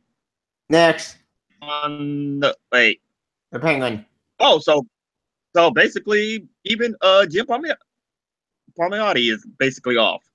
So neither one, not Amanda Corner or Jim Palmiotti, is actually writing this book anymore. I don't care about Harley Quinn. I don't. What is going on with that? But at least Amanda Connor's still doing the cover. Yeah, but that's about it. Now they're not even writing the book anymore. Have they finally grown sick of it? I think they probably. I have no idea what's going on with the book. I know. I mean, I don't read the book. They've written so much for her, and they were We're not going to volume. leave the book. They're trying to make her into the mayor. What? Mayor of New York City. So it's like they probably already reached their peak what they can do with Harley Quinn. You can only do so much with this character. I'm guessing they wanted to leave for good reason. But the thing is, going to, because I haven't seen anything that they're going to their book. Maybe they write their own book. Jimmy's doing his own thing because I saw his name in a couple other books. Like it's something where you get a one shot, but that's about it. I don't know about Amanda. In fact, where does this take place? Because we know it's sometime after the Suicide Squad because she brings that up. I don't know. I don't really care. But I don't read Harley Quinn. Who knows? Next. We got Archie, Betty, and Harley and Ivy meets Betty and Veronica. You guys read that? Nope. You? Because it's by Paul Dini. Paul Dini's actually helped writing it.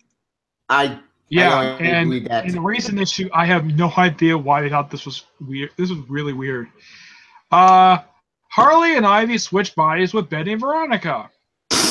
What? Oh, okay, so that's why they look right do here. A body swap, and now Harley and Ivy have to go to high school. They have the high school Betty and Veronica's body. And apparently, recent issue and Betty. They what? So it's really. They had Sabrina and they had Jocelyn Pussycat show up. So basically, it's like that Ultimate Comics one where Spider-Man and Wolverine switch bodies. Like that's but it just who just swap bodies for some reason. Hellblazer. We're finally going to get somebody who can write a decent. Tim Seeley finally taking over. Before you tell me he's going like Constantine, back on the book because Tim Seeley is and I think that he does fit. He's a one writer I think does fit. Constantine horror stories. Yeah, I know he took the recent arc off. I think this is his first arc back in the book since he did. I think Constantine needs to go at the Vertigo. I'm sorry, Constantine is not the. Actually, I asked Scott Snyder. Scott Snyder what he should do Hellblazer because Scott Snyder and James Tynion IV they both are horror writers. That's true. Tintin had to learn a great detective comic with Tim Drake, so maybe now you can like Constantine well. And we've seen like yep, and witches that Scott Snyder could actually write horror. I was wondering if he could take it over, but he just liked my comment, but he never said anything about it. What cover is that on the right? Oh, that's Injustice. That's Zod. I think that's Zod and that's Zod and Amazo. What's his face? Yeah, Amazo. No, that's Superman. Yeah, that's Zod. Yeah, Zod and Amazo. Yeah, because Amazo showed up in the latest Injustice. Injustice keeps making me depressed. Yeah, and here we go. Justice League 38, 39. That's something that'll Flash in a spacesuit. Yep. Let's see. Alone in the Watchtower, the Flash must find a way to save an astronaut drifting out into space. Meanwhile, Batman, obsessed with himself for two critical failures, speeds growing crisis of confidence in his leadership. Environmental disaster unites both Justice League teams as Cyborg face leadership while still being overshadowed by Batman. So Cyborg being the leader of the Justice League now? When the hell did that happen? What can Cyborg be on the Teen Titans? Yeah, I have no idea. But did you notice who the artist is of issue 39? Ian Churchill. Mark Tony. The guy is infamous. If you ever saw his issues that he drew for Supergirl, not the recent volume of the previous one, the one that Jeff Loeb started back in 2005, I think it was. I did read that volume. Wasn't that the one with the penny shots? No, I think that's skirt was really short, and apparently Ian Churchill had no idea how to draw a lower half of a woman's body. What? How do you not know when you're an artist? I did read that. I did read I that. spoke to Tony Bedard about Ian Churchill. He didn't like that at all, that Ian Churchill did that to Supergirl. Oh. Hmm. Wait. He's the wrong person to write. He's gonna call for justice. Then he's the wrong person to write for to draw women or to be in a superhero comic. Then Yeah. Yeah. His most Yeah, recent definitely. book before this, he Lord did, Havoc. he did a few issues of Teen Titans. I would have it. yeah, Lord Havoc is back. Yep. Jessica America. Yeah, first time he did show up in a recent arc, our current arc with Prometheus. I didn't show up the Atom. Wait. Let's see. New Life and Death Part 1. Batman has returned following the Queen of finale. the Cover Queen of art looks Fables. very familiar. Yeah, that's Michael John, and he did the Batman art. Yeah, Yeah, I'm for, surprised he's doing Suicide. Justice League America Yeah, because the he did guy I Am is a really Suicide. damn good artist. Yes, and apparently, oh yeah, because I remember they took on the Queen of Fables, and now they got a new mission. He has a new mission to complete alongside Black Canary. He travels to the world of Angar, home of the extremists, to help rebuild the world. Okay, so he actually they're gonna do that plot hole that Steve Orlando addressed. So they're gonna travel the multiverse again. Yay! Wait. So wait, are we gonna see Justice League Incarnate? We're gonna see the multiversal Justice League because I would love to see That'd be them awesome. again. Because this is Superman is amazing. I love that story arc. Okay, Why so it's a amazing? two-parter. It's a two-parter. The battle for the soul of Angar rages on. Batman and Black Canary face down Lord Havoc and his mad army of loyal servants while under the gaze of The man army. Yeah, the educator. The educator will decide who is just, who will have Angar's rebuilding, and who will die. Okay. Look at issue 25. It's 40 pages and it's $4. Of course. 40 pages for this one, and this one's only $4 for 32 pages, and it's $4 for 40 pages. Sure, why not? Hey, that's some great artwork. That's Too true. bad it's just the cover art. It's only the cover art, though. Mike Jane is not I actually. wish Michael Jenner would do the interior because the guy is always a really damn good artist. I love I Am And Suicide. It's sad to see he just only just does the cover. Comment Alex Ross covers. Oh, even though but then it's so pointless. All they is Alex Ross covers are awful. Why would The thing about the artist is the writers pick the artists, not the editors or anybody. The writers pick them. Oh. Like how Jeff Johns always picked Gary Frank or Ivan Reyes. And then start with Alex Ross. Yeah, Mark Waid always picked Alex Ross ever since. No, not Mark Waid. Dan Straw picked out for the covers, and all the covers are awful for ASM. I like Alex Straw, but he's been wasted. Capallo. Oh, Mr. Miracle, the director's cut. So we're gonna get even an origin story. It features a new 8-page origin story for Mr. Miracle in this director's cut. Neat. Next. I'm surprised it is for Tom King because for the Vision where they actually gave that series a director's cut. Now they're doing it for Mr. Miracle. Yeah, but we get an 8-page origin story and it's for $6. Why didn't director's cut for comics? Well, that's confusing. Yeah, whatever. Oh, that's nice. Well, and the art is going to be done by Mitch Gerrits. Okay, so we got New Superman. Yay! Judging of China. I love that series. And Nightwing by Sam Humphries. New Superman. Yeah, I actually heard about this where apparently that New Superman is changing its title, New Superman, and the Justice League of China because, well, Justice League of China are in the book, so why not add the name as part of the title? I think starting with this issue. That's the whole point of the Justice League of China, though. They were trying to build their own bootleg Justice League. Yep, and it's been amazing. I love that book. Yeah. That book is so funny and awesome. Yeah, and their Flash is actually from Josh Williamson's The Flash. Yep. Oh, you mean that one girl who's kept her Speed Force? Yep. Wait, it's her? Huh. I didn't know Yeah, that. they had Yep. that one girl at the end of Godspeed. Like she could actually start vibrating her hands a little. Oh yeah, you mean the little girl? No, that teen girl who was Oh, vibrating and she didn't know how girl. to stop it. Gotcha. Yeah, Yeah. that she kept. It showed that she kept some part of her speed force. So she's gonna be in the Justice League of China. Actually, I have Volume 2 coming to America. Yeah, like Volume 1, Volume 2 have been awesome. I love that book. That's And actually let's see. Nightwing. These have changed. It's the new dawn of a new era. It's the Justice League of China. The new Superman of China and his teammates have struck out on their own. And even the Ministry newly formed Lantern Corps. Okay, so they got their own Lantern Corps now? Wait, what? When the hell did that happen? Well, apparently they got their own Lantern Corps. Is no match for the renegade force of the reckoned with. But as China's superhero community recognizes itself, trouble is brewing in North Korea. From the depths emerges a new metahuman that will change everything. Oh Actually, shit, that should be I think cool. Jin Lu Wang Yang, Yeah. because he actually wrote a book about being a American born. I think he's from Korea, an American born Korean.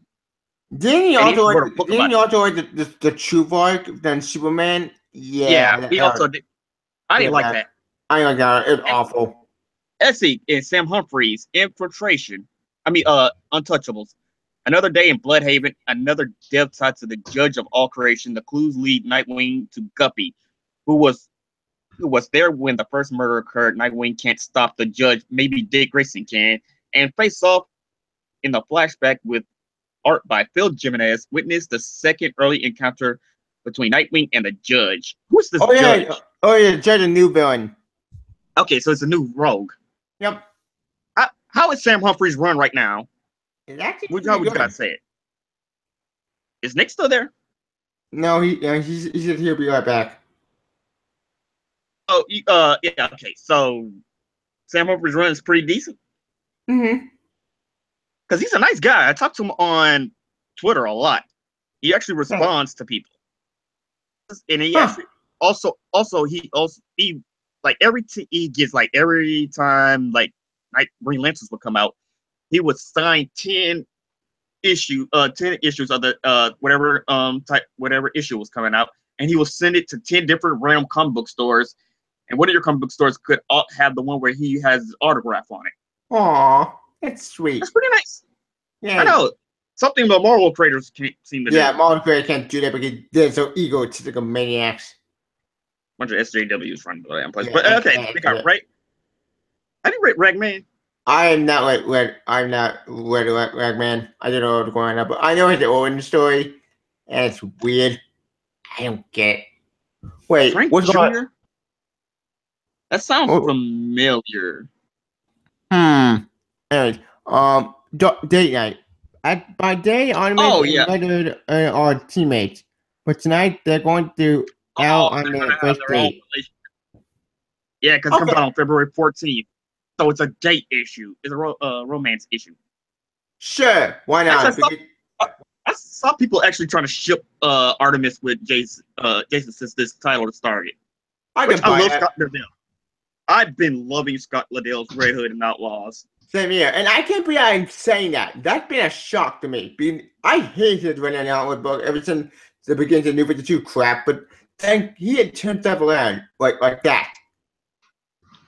Like I said, when the writers can actually write the books they want, it's pretty good. And not like Starfire and also like a pretty stupid. What's going on with Bizarro?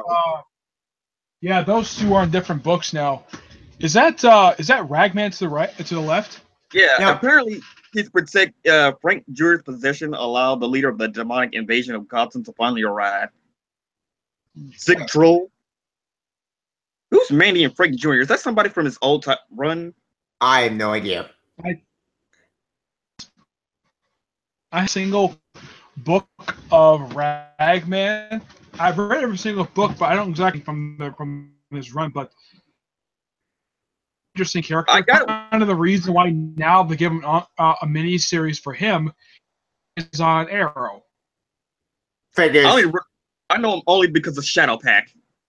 I don't know anything about the character. I never would. I only know only from Justice.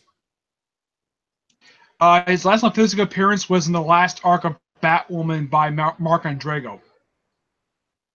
Let's see. We got Raven, Daughter of the Darkness, by once again Marv Wolfman. Yay! More Raven. Yay! And Trinity by James Robinson. Ooh, Go home that for sounds you cool. here, part 2, Stranding the Lost. Oh, so then it's Scarcharis. It's wait, so is Warlord going to be alive again because they killed him off in Convergence, which was Oh dumb. yeah, they did kill him off. Conversion was stupid. Oh wait, no, they're back because Demos is still alive apparently. Wait, Yeah. what? Oh, And as for Pretty Raven, good. Daughter of the Darkness, this is the 3rd series that she's had. All 3 And series by Marv Wolfman. is written. It's me, or is it anytime Raven gets a book, Marv Wolfman is apparently the only person who can write her book. Because he doesn't trust anyone else to write her book. because And every yet time, he has no problem with people writing Starfire in her own ongoing series. oh yeah, that did happen. What about Cole? Well, they should bring Cole back because she only lived to die in Crisis on Infinite Earth. Yeah, other people said that besides bringing her back, they should bring back Danny Chase. Who? Who did? Oh, Let's see. who did Danny Chase? Chase. Remember that? He was that telepath, telekinetic. He was a telepath and he had telekinesis. And people didn't Yeah, really Oh like him. no, yeah, I know he is. Oh, don't recall the retrospective. My bad. Yeah. Yeah. There's a few other characters to get bring back. There's one character I'm a little confused exactly if she's supposed to be white or black, and that's Sarah Charles. Who? Early issues of New Teen Titans, she was white, and all of a sudden in she's black. What a guy is in a horrible It's miniseries that destroyed, that killed Donna, killed Orvin. I mean Owen. And Lilith. Sarah Charles They killed in the current Lilith and then continuity they is killed black. Darkrai. Oh yeah, it did happen. She got resurrected later on. Well, Though not Troy did, when but she Owen died, didn't. they put her in an awkward pose with her rear end in the air, where it looked like that she and the robot Superman were going to air. Yeah, it was really stupid. I remember one Raven series. I think was Marv Wolfman writing when she was in high school, and for some reason she had a tramp stamp and she was wearing a thong. Yeah, that was Wait, Joe what? Winnick's run. That was Joe Winnick's run for Titans. God damn it. Yeah, this is why Joe Winnick needs to chill. He doesn't need to write certain books. Well, actually, here's the thing about Joe Winnick. New comic book he wrote was Catwoman, and he left that book 5 years ago.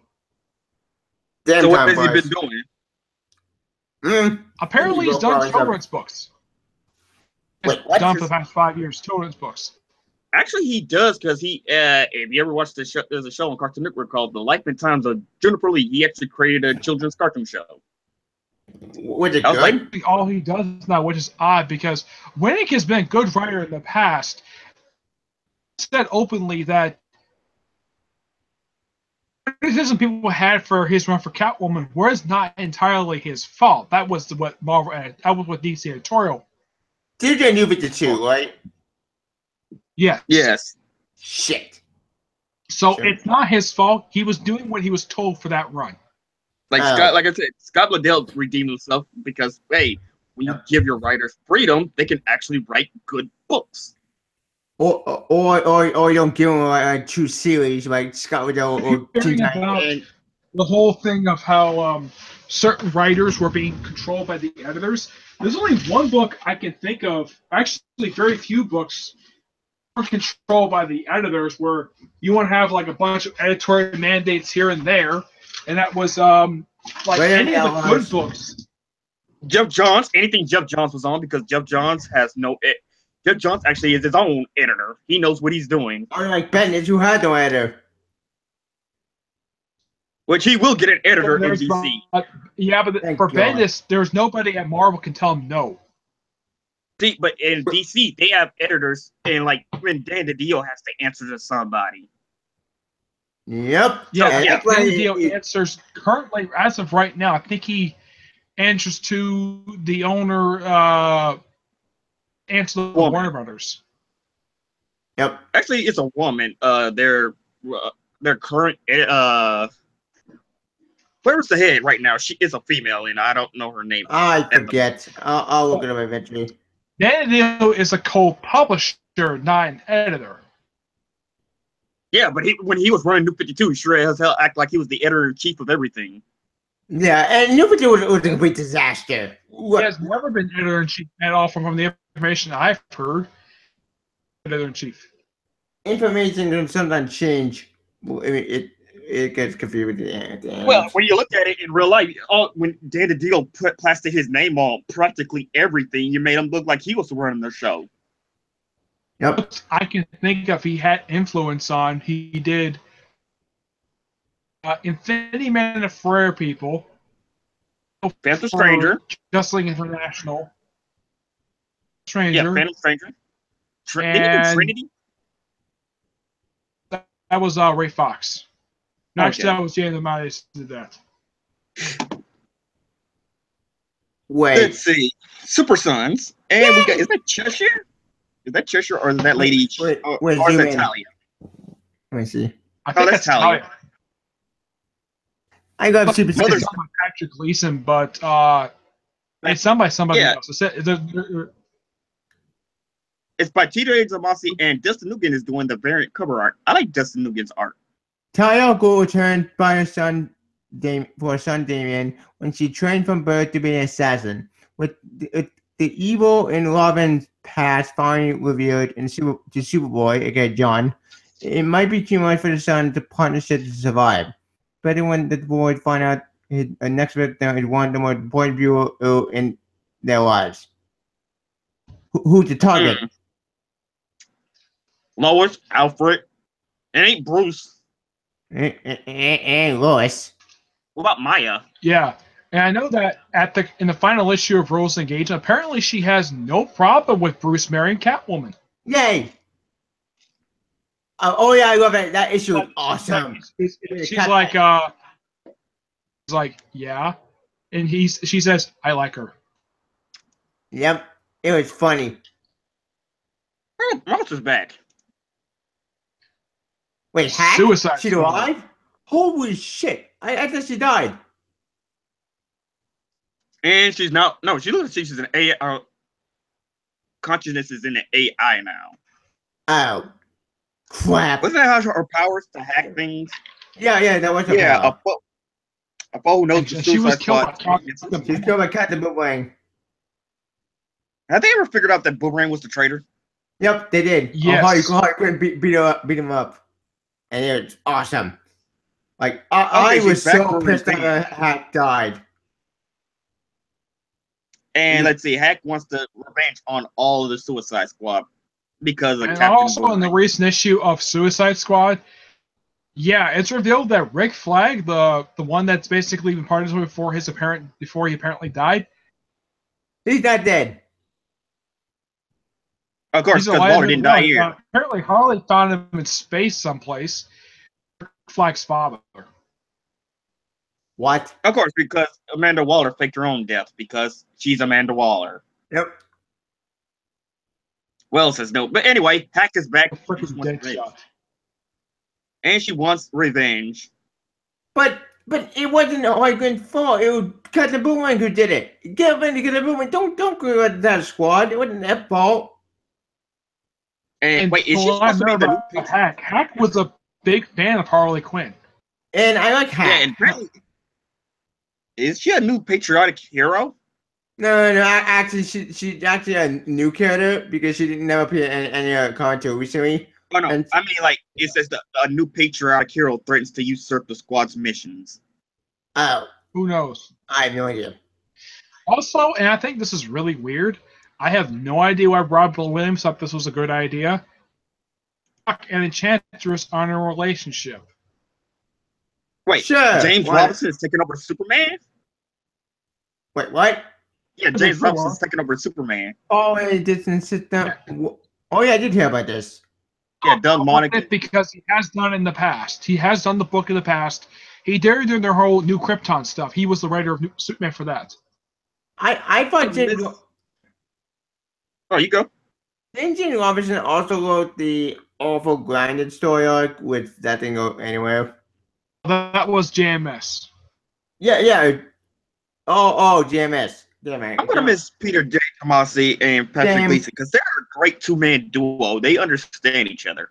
Same. Like I love their Superman and Super Sons. It's adorable. Yeah, it's so great. And you know what? The other artist he likes collaborating is Doug Mankey. Yep. But he The best thing, he's part of DC, and his works won't get canceled abruptly, like in Marvel. That's true. Marvel keeps canceling in all of the As far as I can tell, Pierre J. Tomasi, he has spent DC. I don't think he's ever done a Marvel book. No. Not Peter Devon, James Robinson. Well, Jeff Johns did a brief run, but nobody really counts that. He did a few issues of Avengers. He didn't do Superman. Apparently, for example, in the summary, which hang on, it said, and I quote, "Fall engine shows that the world stand in the brink of destruction. What as Krypton did so many years ago, as Superman and son John went out into space to help an unexpected adversary stops our heroes dead in their tracks. Yep, these people wish to die. Wait, what?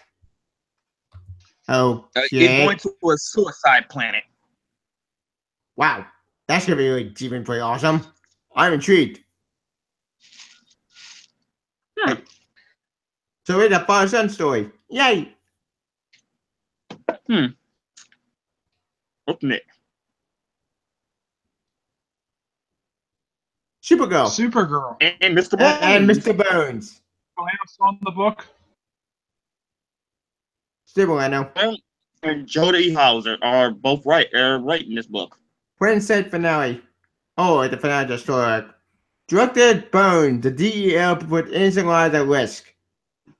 But there's a second psychotic alien on the city. Wait, Solstice? Wait. Solstice is alive? No, the National City Solstice. Oh, wrong character. Damn it. I missed Solstice.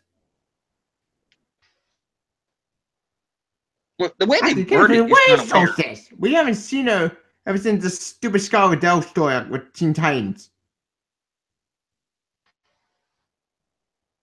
No one remembers it. Is Solstice an alien? No, Solstice is a human. Is a human woman who was mutated by nowhere in the New 52. In the pre-52, she had the new character who actually was great and actually had like golden radiance. New 52, they changed to be a dark. In the case of Director Bones, girl is using the DEO. I would not be surprised if he showed up on the show, but doing him would be kind of tough because it's a skeleton man. You have to do with CGI. Yep, you can't do it practical. It's impossible. It's gonna be weird, but it's weird. It's worded kind of weird. The National City Solstice, a semi-formal with the hopes of exposing Supergirl. Yeah, they're weird. I think the only reason why Jodie Foster is being co-writer for Supergirl is because I asked about this for the JLA Rebirth one-shots. It's because Steve Villano asked her to. Okay, I can buy that. Why is it going back? Two books Steve Villano does. The other course is JLA. Teen Titans, and we got the infamous Titans issue. First half when they left. That little homage. They're all quitting. Let's see. That was actually a homage to, I think, an issue that George Perez did. Except they only had Robin and Kid Flash in the cover. This one looks like they have the whole team. Yeah, that's the whole team. Got Wally, Leather, Dick, Donna, Karen. Yeah, Karen. Oh, Karen. Aqualad, Garth, and we got Roy. They're all leaving. And we got Beast Boy. I believe he's called Tempest. Yeah, Tempest. Yeah, he is Tempest. Part one.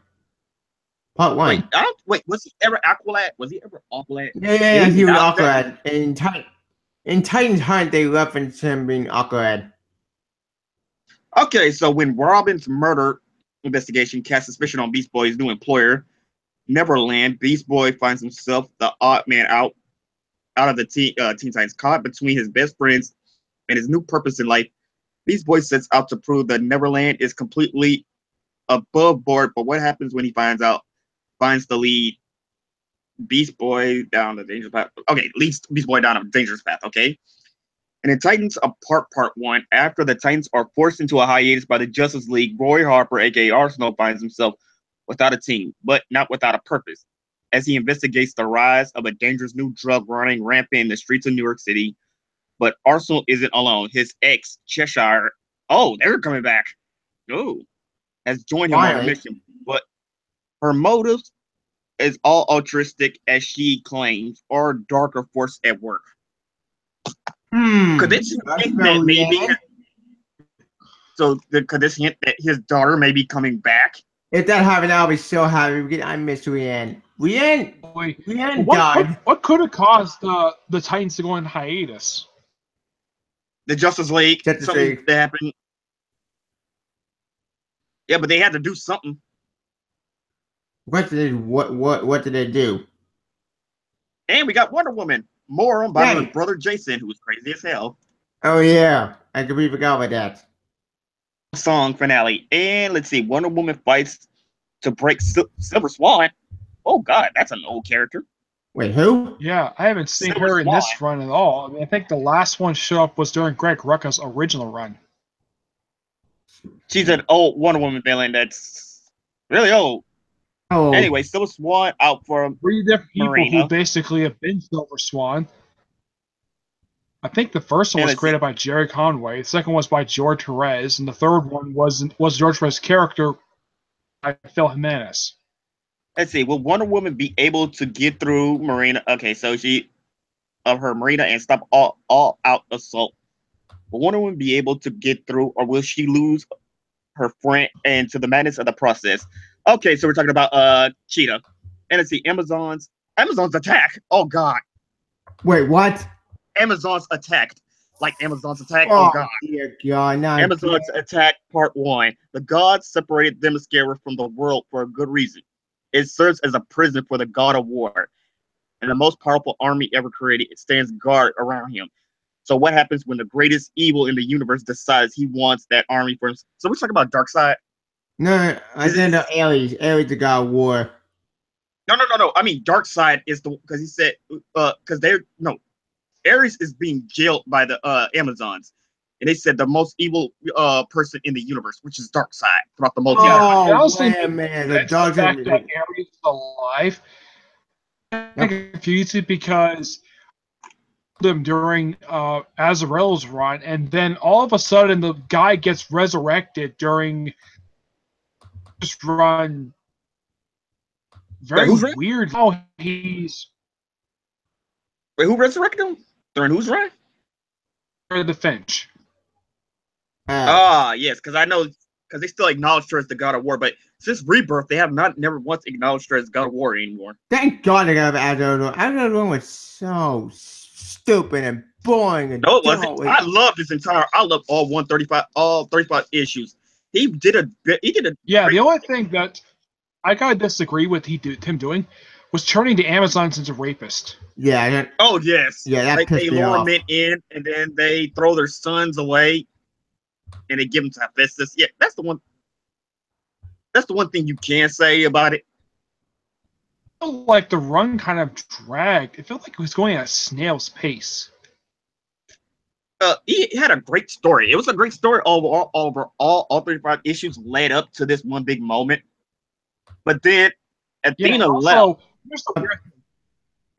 No one saw Firstborn ever again. Because he's trapped under that pit, and they said it'll take another 1,000 years for him to climb out. Yeah, no one wanted to do anything with Firstborn, which good riddance. Because Firstborn took so long to end that story arc. Well, it was one big. He was probably by far villains. He's probably the least interesting one.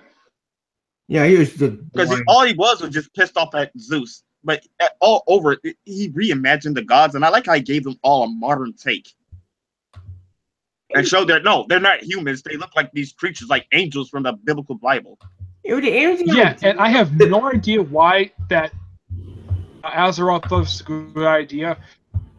Gods, Apollo and Ethros, nude for no reason.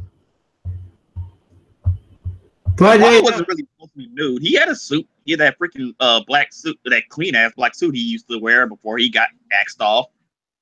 Artemis was like a deer slash. I think Hera was the only other one I could think of who actually wore clothes. But a lot of the other Greek gods, like Athena, Zeus. Athena was barely in it. Athena was there, but you didn't know who she was until the end. So he was butt naked. Yep. And apparently, Apollo took a fight. He was on par with his fighting skills. Yep. I have no idea why the Greek gods were naked for. There was no explanation of why in the world they did that. Have you seen the original depictions? They were the way a Zeus, he was naked. Like no, most of the gods also, were why in the world was Apollo got? This is the god of the sun. He's got purple skin. No, it's I get maybe the yellow eyes because he's the god of the sun, but why purple skin? I didn't. That was charcoal, actually.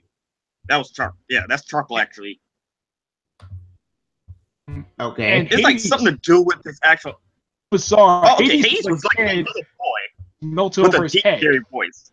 Yes, he's supposed to be like a little trope. Like he looks like a little kid, but he has like this evil, deep, sinister voice because apparently he has a lot of daughters that are basically dogs. And question: Why did Hades look like a little kid? That annoyed me because when I thought Hades in the DC universe, pick up the verse that popped up on Justice League. Yeah. See, that's why like Rosarello's run. He actually took a take on like, hey, the gods are like the biblical version, not this version where we say they just look like humans. Like Poseidon, he looked like something that actually comes from the sea.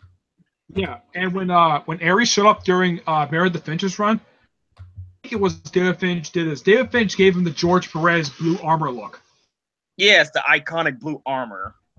The same one that was shown in the Merciless. People really love that look for Ares. Same. Dude, you could tell because the Merciless Batman has that very same armor. Ares has shown up in this most recent time. He showed up, I think it was at the end of. He wasn't wearing the George Perez attire for some reason. Actually, how's this series? You guys read in this Wonder Woman and Conan? I am not read that shit. It's interesting. Oh, by the way, look what I found Troya. I have no idea why. Oh yeah, I think this is the reason why the team is going on hiatus because of this nonsense. Yep. They're bringing back that Troya origin. Why in the world do they need this origin story again? This is like the 7th time they've done this. Yep. Okay, well, Wildstorm, and we're up to issue 12. I can get this going. It's the engineer. Who's the engineer? Yeah, I like that new I like the new version of Engineer. She looks like a robot. She's still woman, but she gets like an Iron Man exoskeleton. I think her real name is Angelica Spice. I think her real name is. Yeah, Angelica Spica. I cannot wait. She's supposed to be awesome. Daughter of a Moon Knight and Apollo. I can't wait. It's going to be awesome. With where is Midnight in Apollo? Because they're in the DC universe. Oh, that wasn't the Team Up miniseries they had by Steve Orlando. That miniseries was really good.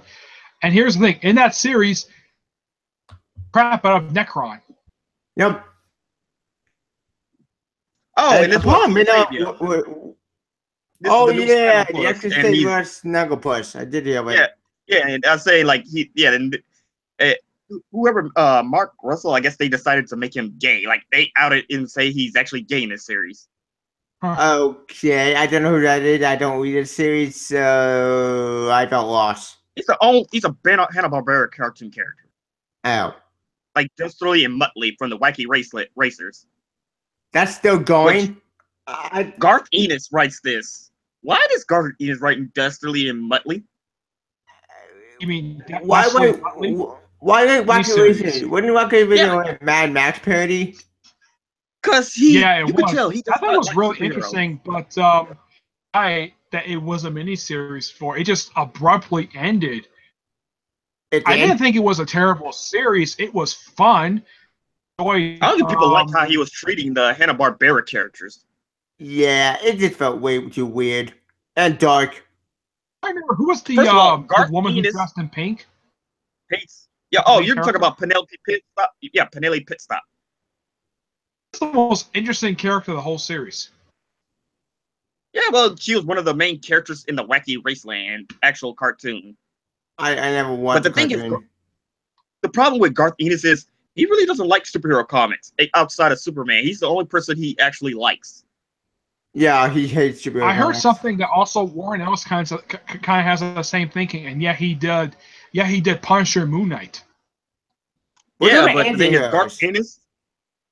Like, have you ever guys ever read The Boys by Garth Ennis? That is a really, really. No, I have never read it. The only big book I read for Garth Ennis is Preacher. Oh no, you gotta read. Like, he has this four issue miniseries called The Boys. Is I kid you not, it's called Hero Gasm. It's literally Yes. about these superheroes. Yes, it's literally about the superheroes of the world. They say they every year they go out to I've heard fight some about kind The of Boys. space. It was originally published by DC, and then they stopped publishing it. And I think it was Dynamite who picked up the rights to publish that series.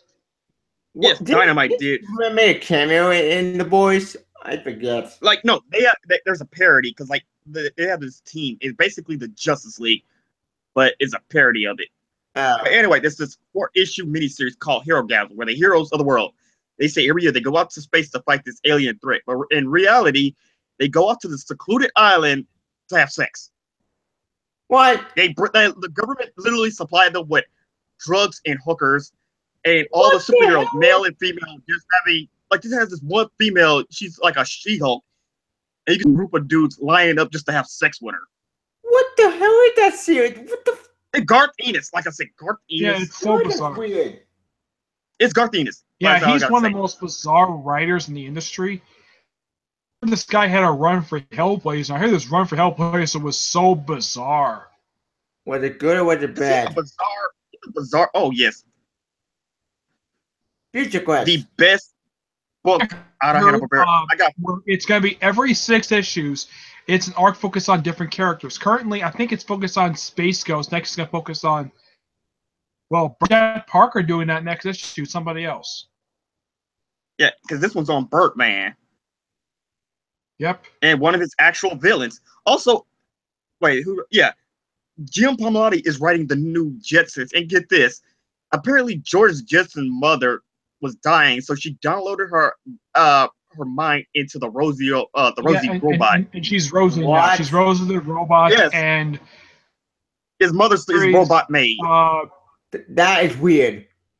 I have been reading the series. It just came out. Apparently, Elroy, George's son, he's older than he was in the cartoon. Yes, this He's is like basically they're doing a like the Flintstones. Yeah, they're doing what they did with the Flintstones. They're doing Yeah. modern takes. Elroy, I think he's in high school, and his Okay. sister, I think, is in college. Uh-huh.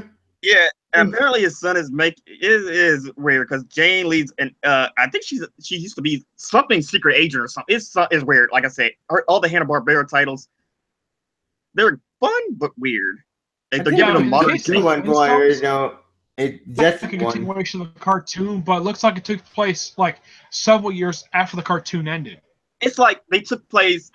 They did do a little one where they had this one Flintstone movie about Pebbles and Bam Bam when they were teenagers. Okay. And that's where this book and that's where the Flintstones take place when they were teenagers. But The that's Jetsons is just politics. classic Jetsons. One thing I've noticed though for this series does not show up in this comic at all. Oh. Spacely or the Great Kazoo. The Jetsons dog. Oh, Astro? In the He series at doesn't show all. up? What sucks? You need Astro. You need Astro. You need Yeah, the yeah, so actually, we done testing with Astro. this was a great idea to turn Scooby-Doo Apocalypse is a story about people turning to actual monsters and the Scooby Gang actually kills them. This sounds awful. I don't care. And Scrappy Doo's in the series, and he is Oh dear God. A mutated puppy who also killed a bunch of other puppies because he What felt sorry. the hell is this crap? Like, that is so Ask Keith Griffin. stupid. Oh, the guy who did Blue Beetle. Ask him that question. See my Scooby-Doo. I actually heard something that their previous book, Justice League 3000, originally Kevin Maguire was going to be the artist of that series, but he got let go from the series for some reason. I've never found out why that was. And Jim Lee was on Scooby-Doo Apocalypse for like 2 volumes, and then he just magically disappeared as well. Yeah, Okay, Jim Lee has I everything. don't give a damn.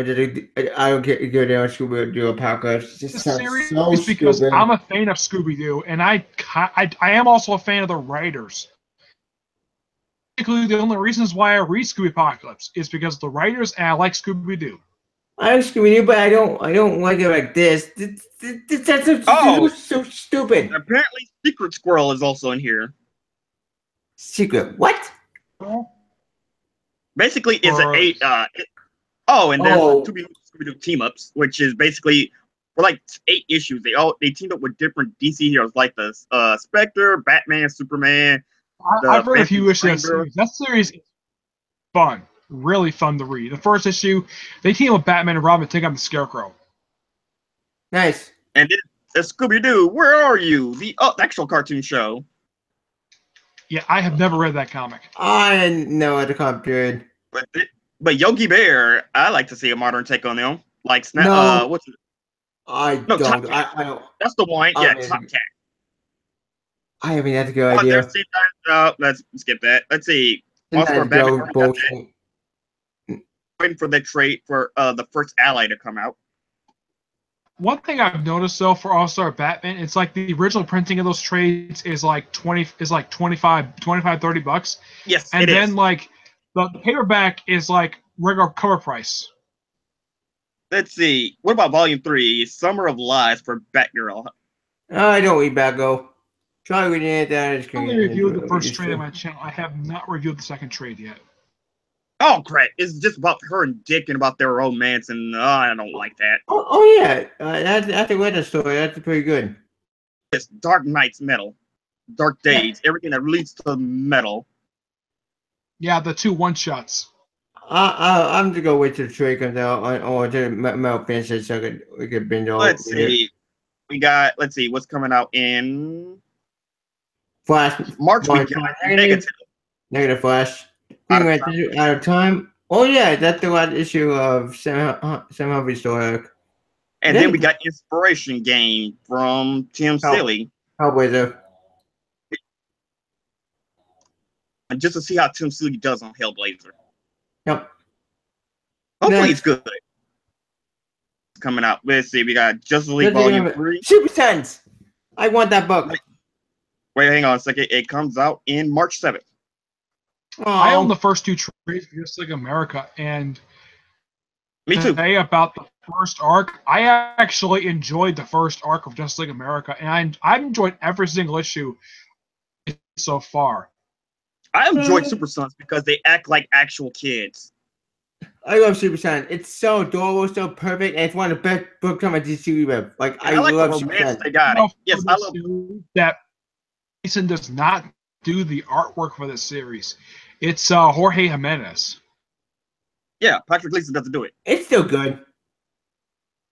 I don't know And what Steve- Patrick Gleason's doing now because I don't think he's doing Superman anymore. So now, as the People also- artist, Actually, people also don't realize that Patrick Gleason can also write. He's not just an artist; he's also a writer. Yeah, he's a good Like, writer. there's people who thing could that do he's it. written is he did do some writing as Superman. Well, he co-wrote it with Peter Tomasi. And that's Himself awesome. was Robin son of Batman, and Wait, Like he can write on his own. didn't you like Trendy? I don't know why DC is not giving their book to write of his own. Okay, I'm waiting for this one because they finally touching on this plot point about where that Ray Palmer is, but they're not talking about the freaking 3 Jokers.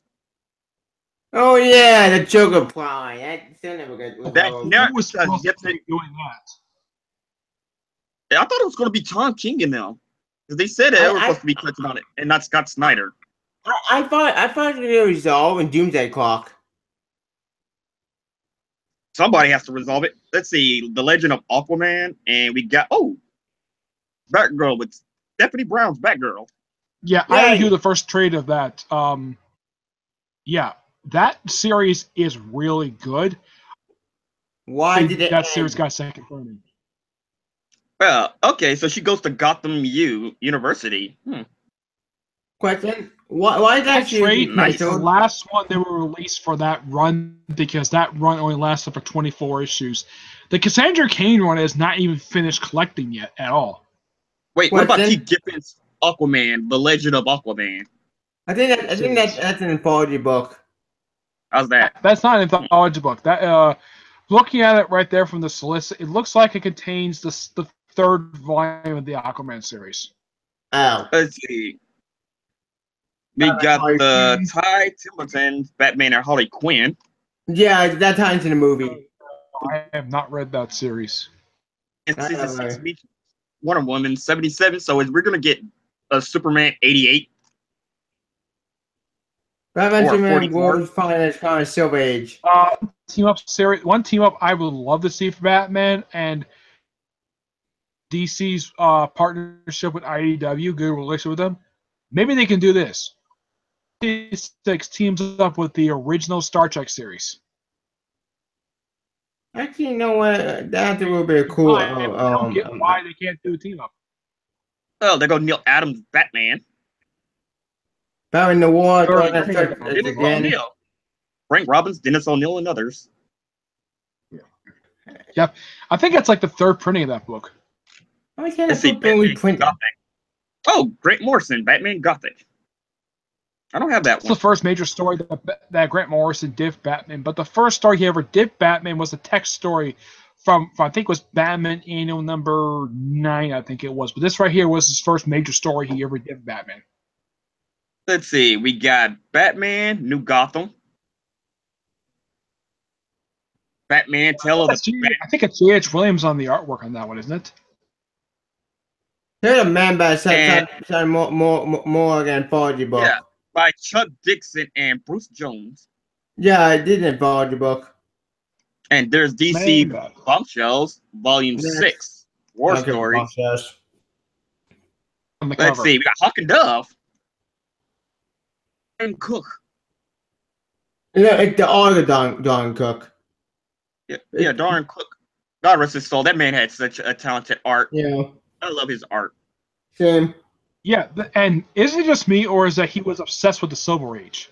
Yep, he was. Like, dude, Earth 21 is literally the Silver Age. Is basically Justice League. What was it? From the movie Justice League United. Judging a New Frontier. Yeah, the New Frontier. They actually acknowledge this, that. Jeremy. And his final issue he did for Catwoman, he actually showed Catwoman's rear end on panel. Who else doesn't? There's a lot of things I've seen. Like, got shirts of Miss Martian. He's the only artist I can think of who, in a regular mainstream comic book, who actually showed Catwoman the nude. They actually show New Frontier actually in Schumann in Schumann Jungle Dinosaur Island. And look, so Teddy, awesome. it's your favorite writer today. I read that book at the review on my channel. I just couldn't review it. It's Hawk and Dove by Steve Ditko. Yes. No, Hawk and Dove is good. And Neil Adams. The book I was going to buy his book. Wait, why says Steve Ditko is on art? Yeah, because Steve Ditko created these guys. And this is from his original run. But it says here he's just the artist. These guys a proper trade because before the only issues collected for this run was the first 3 issues because that's all Steve Ditko did for this run before he left. Why do they keep killing off Hall? Not Hank. What's his Don? Why do they keep killing off Don? They always died. The other one. Yes, his brother died, and they replaced him for the female, and because apparently she's popular. And everyone liked the female one, but they didn't like her sister Holly, so she ended up dying. Yeah. Oh, do you know who created the female Dove? You will not believe this. Nope. What? Crap. Yeah, Rob Liefeld he created everyone's favorite female Dove. What? Yep. How is that also responsible for creating Deadpool and Cable. Yep. Oh, we got Grant Moore. I think this is what. No, that's David Michelin, Chuck Disson, Dennis O'Neill, Peter David, and Joseph Lee. Oh, Jeff Leo on Justice League Task Force. That is Why actually if looks you would so try 90? that series is amazing. The first 3 issues basically has Nightwing on the team.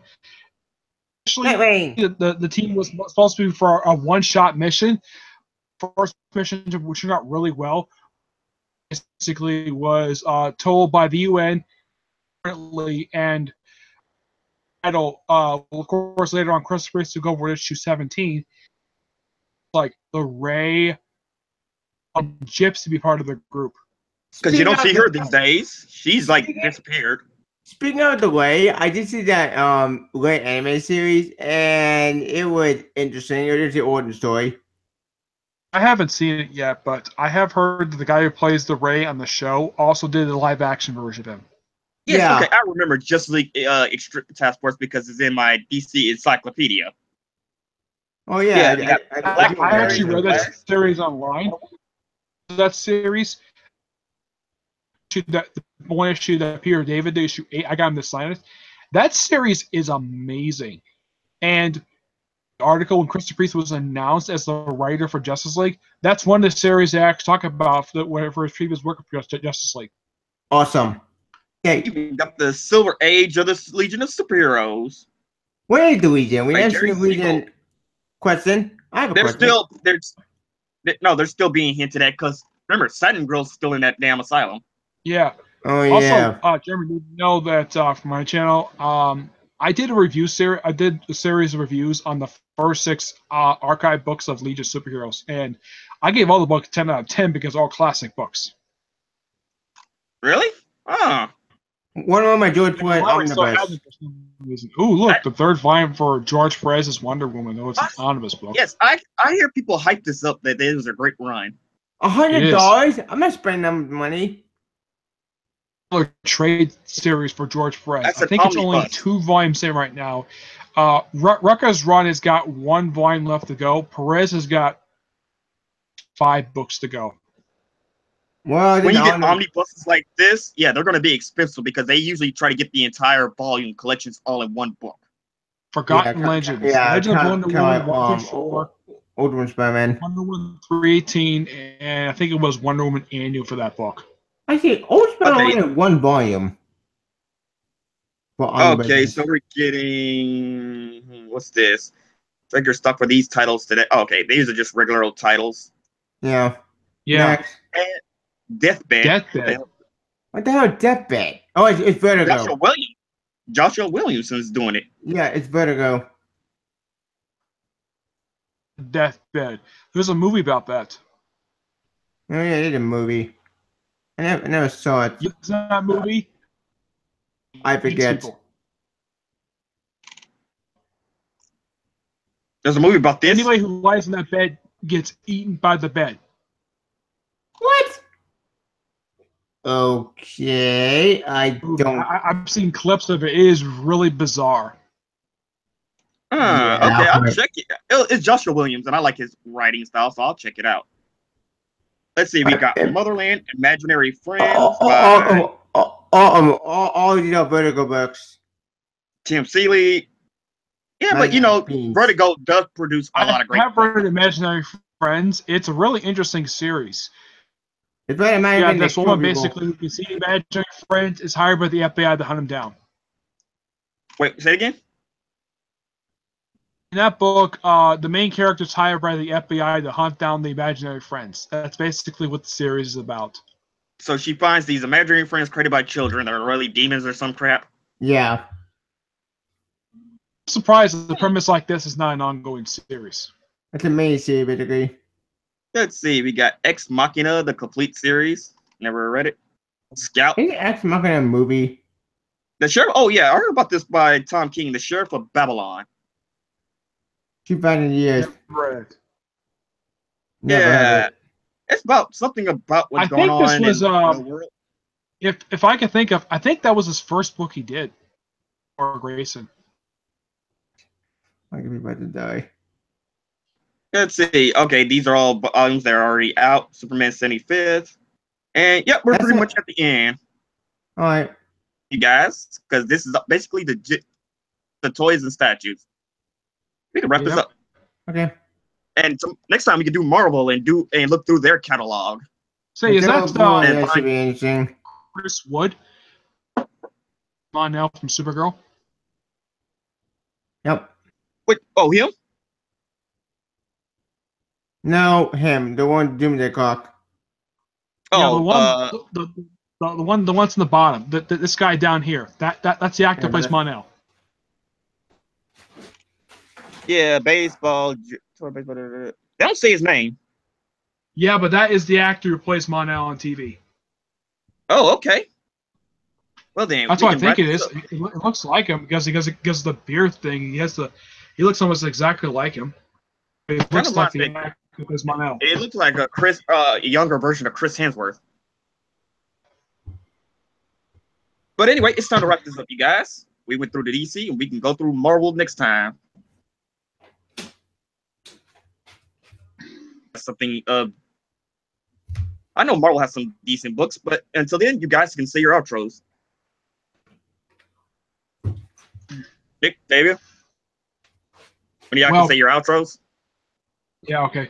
Well, you can find me on my YouTube channel, Nick Lenz, and you can also follow me on Google Plus and Twitter. And Dev, you can find them on Table Smoke on YouTube, Twitter, and Facebook.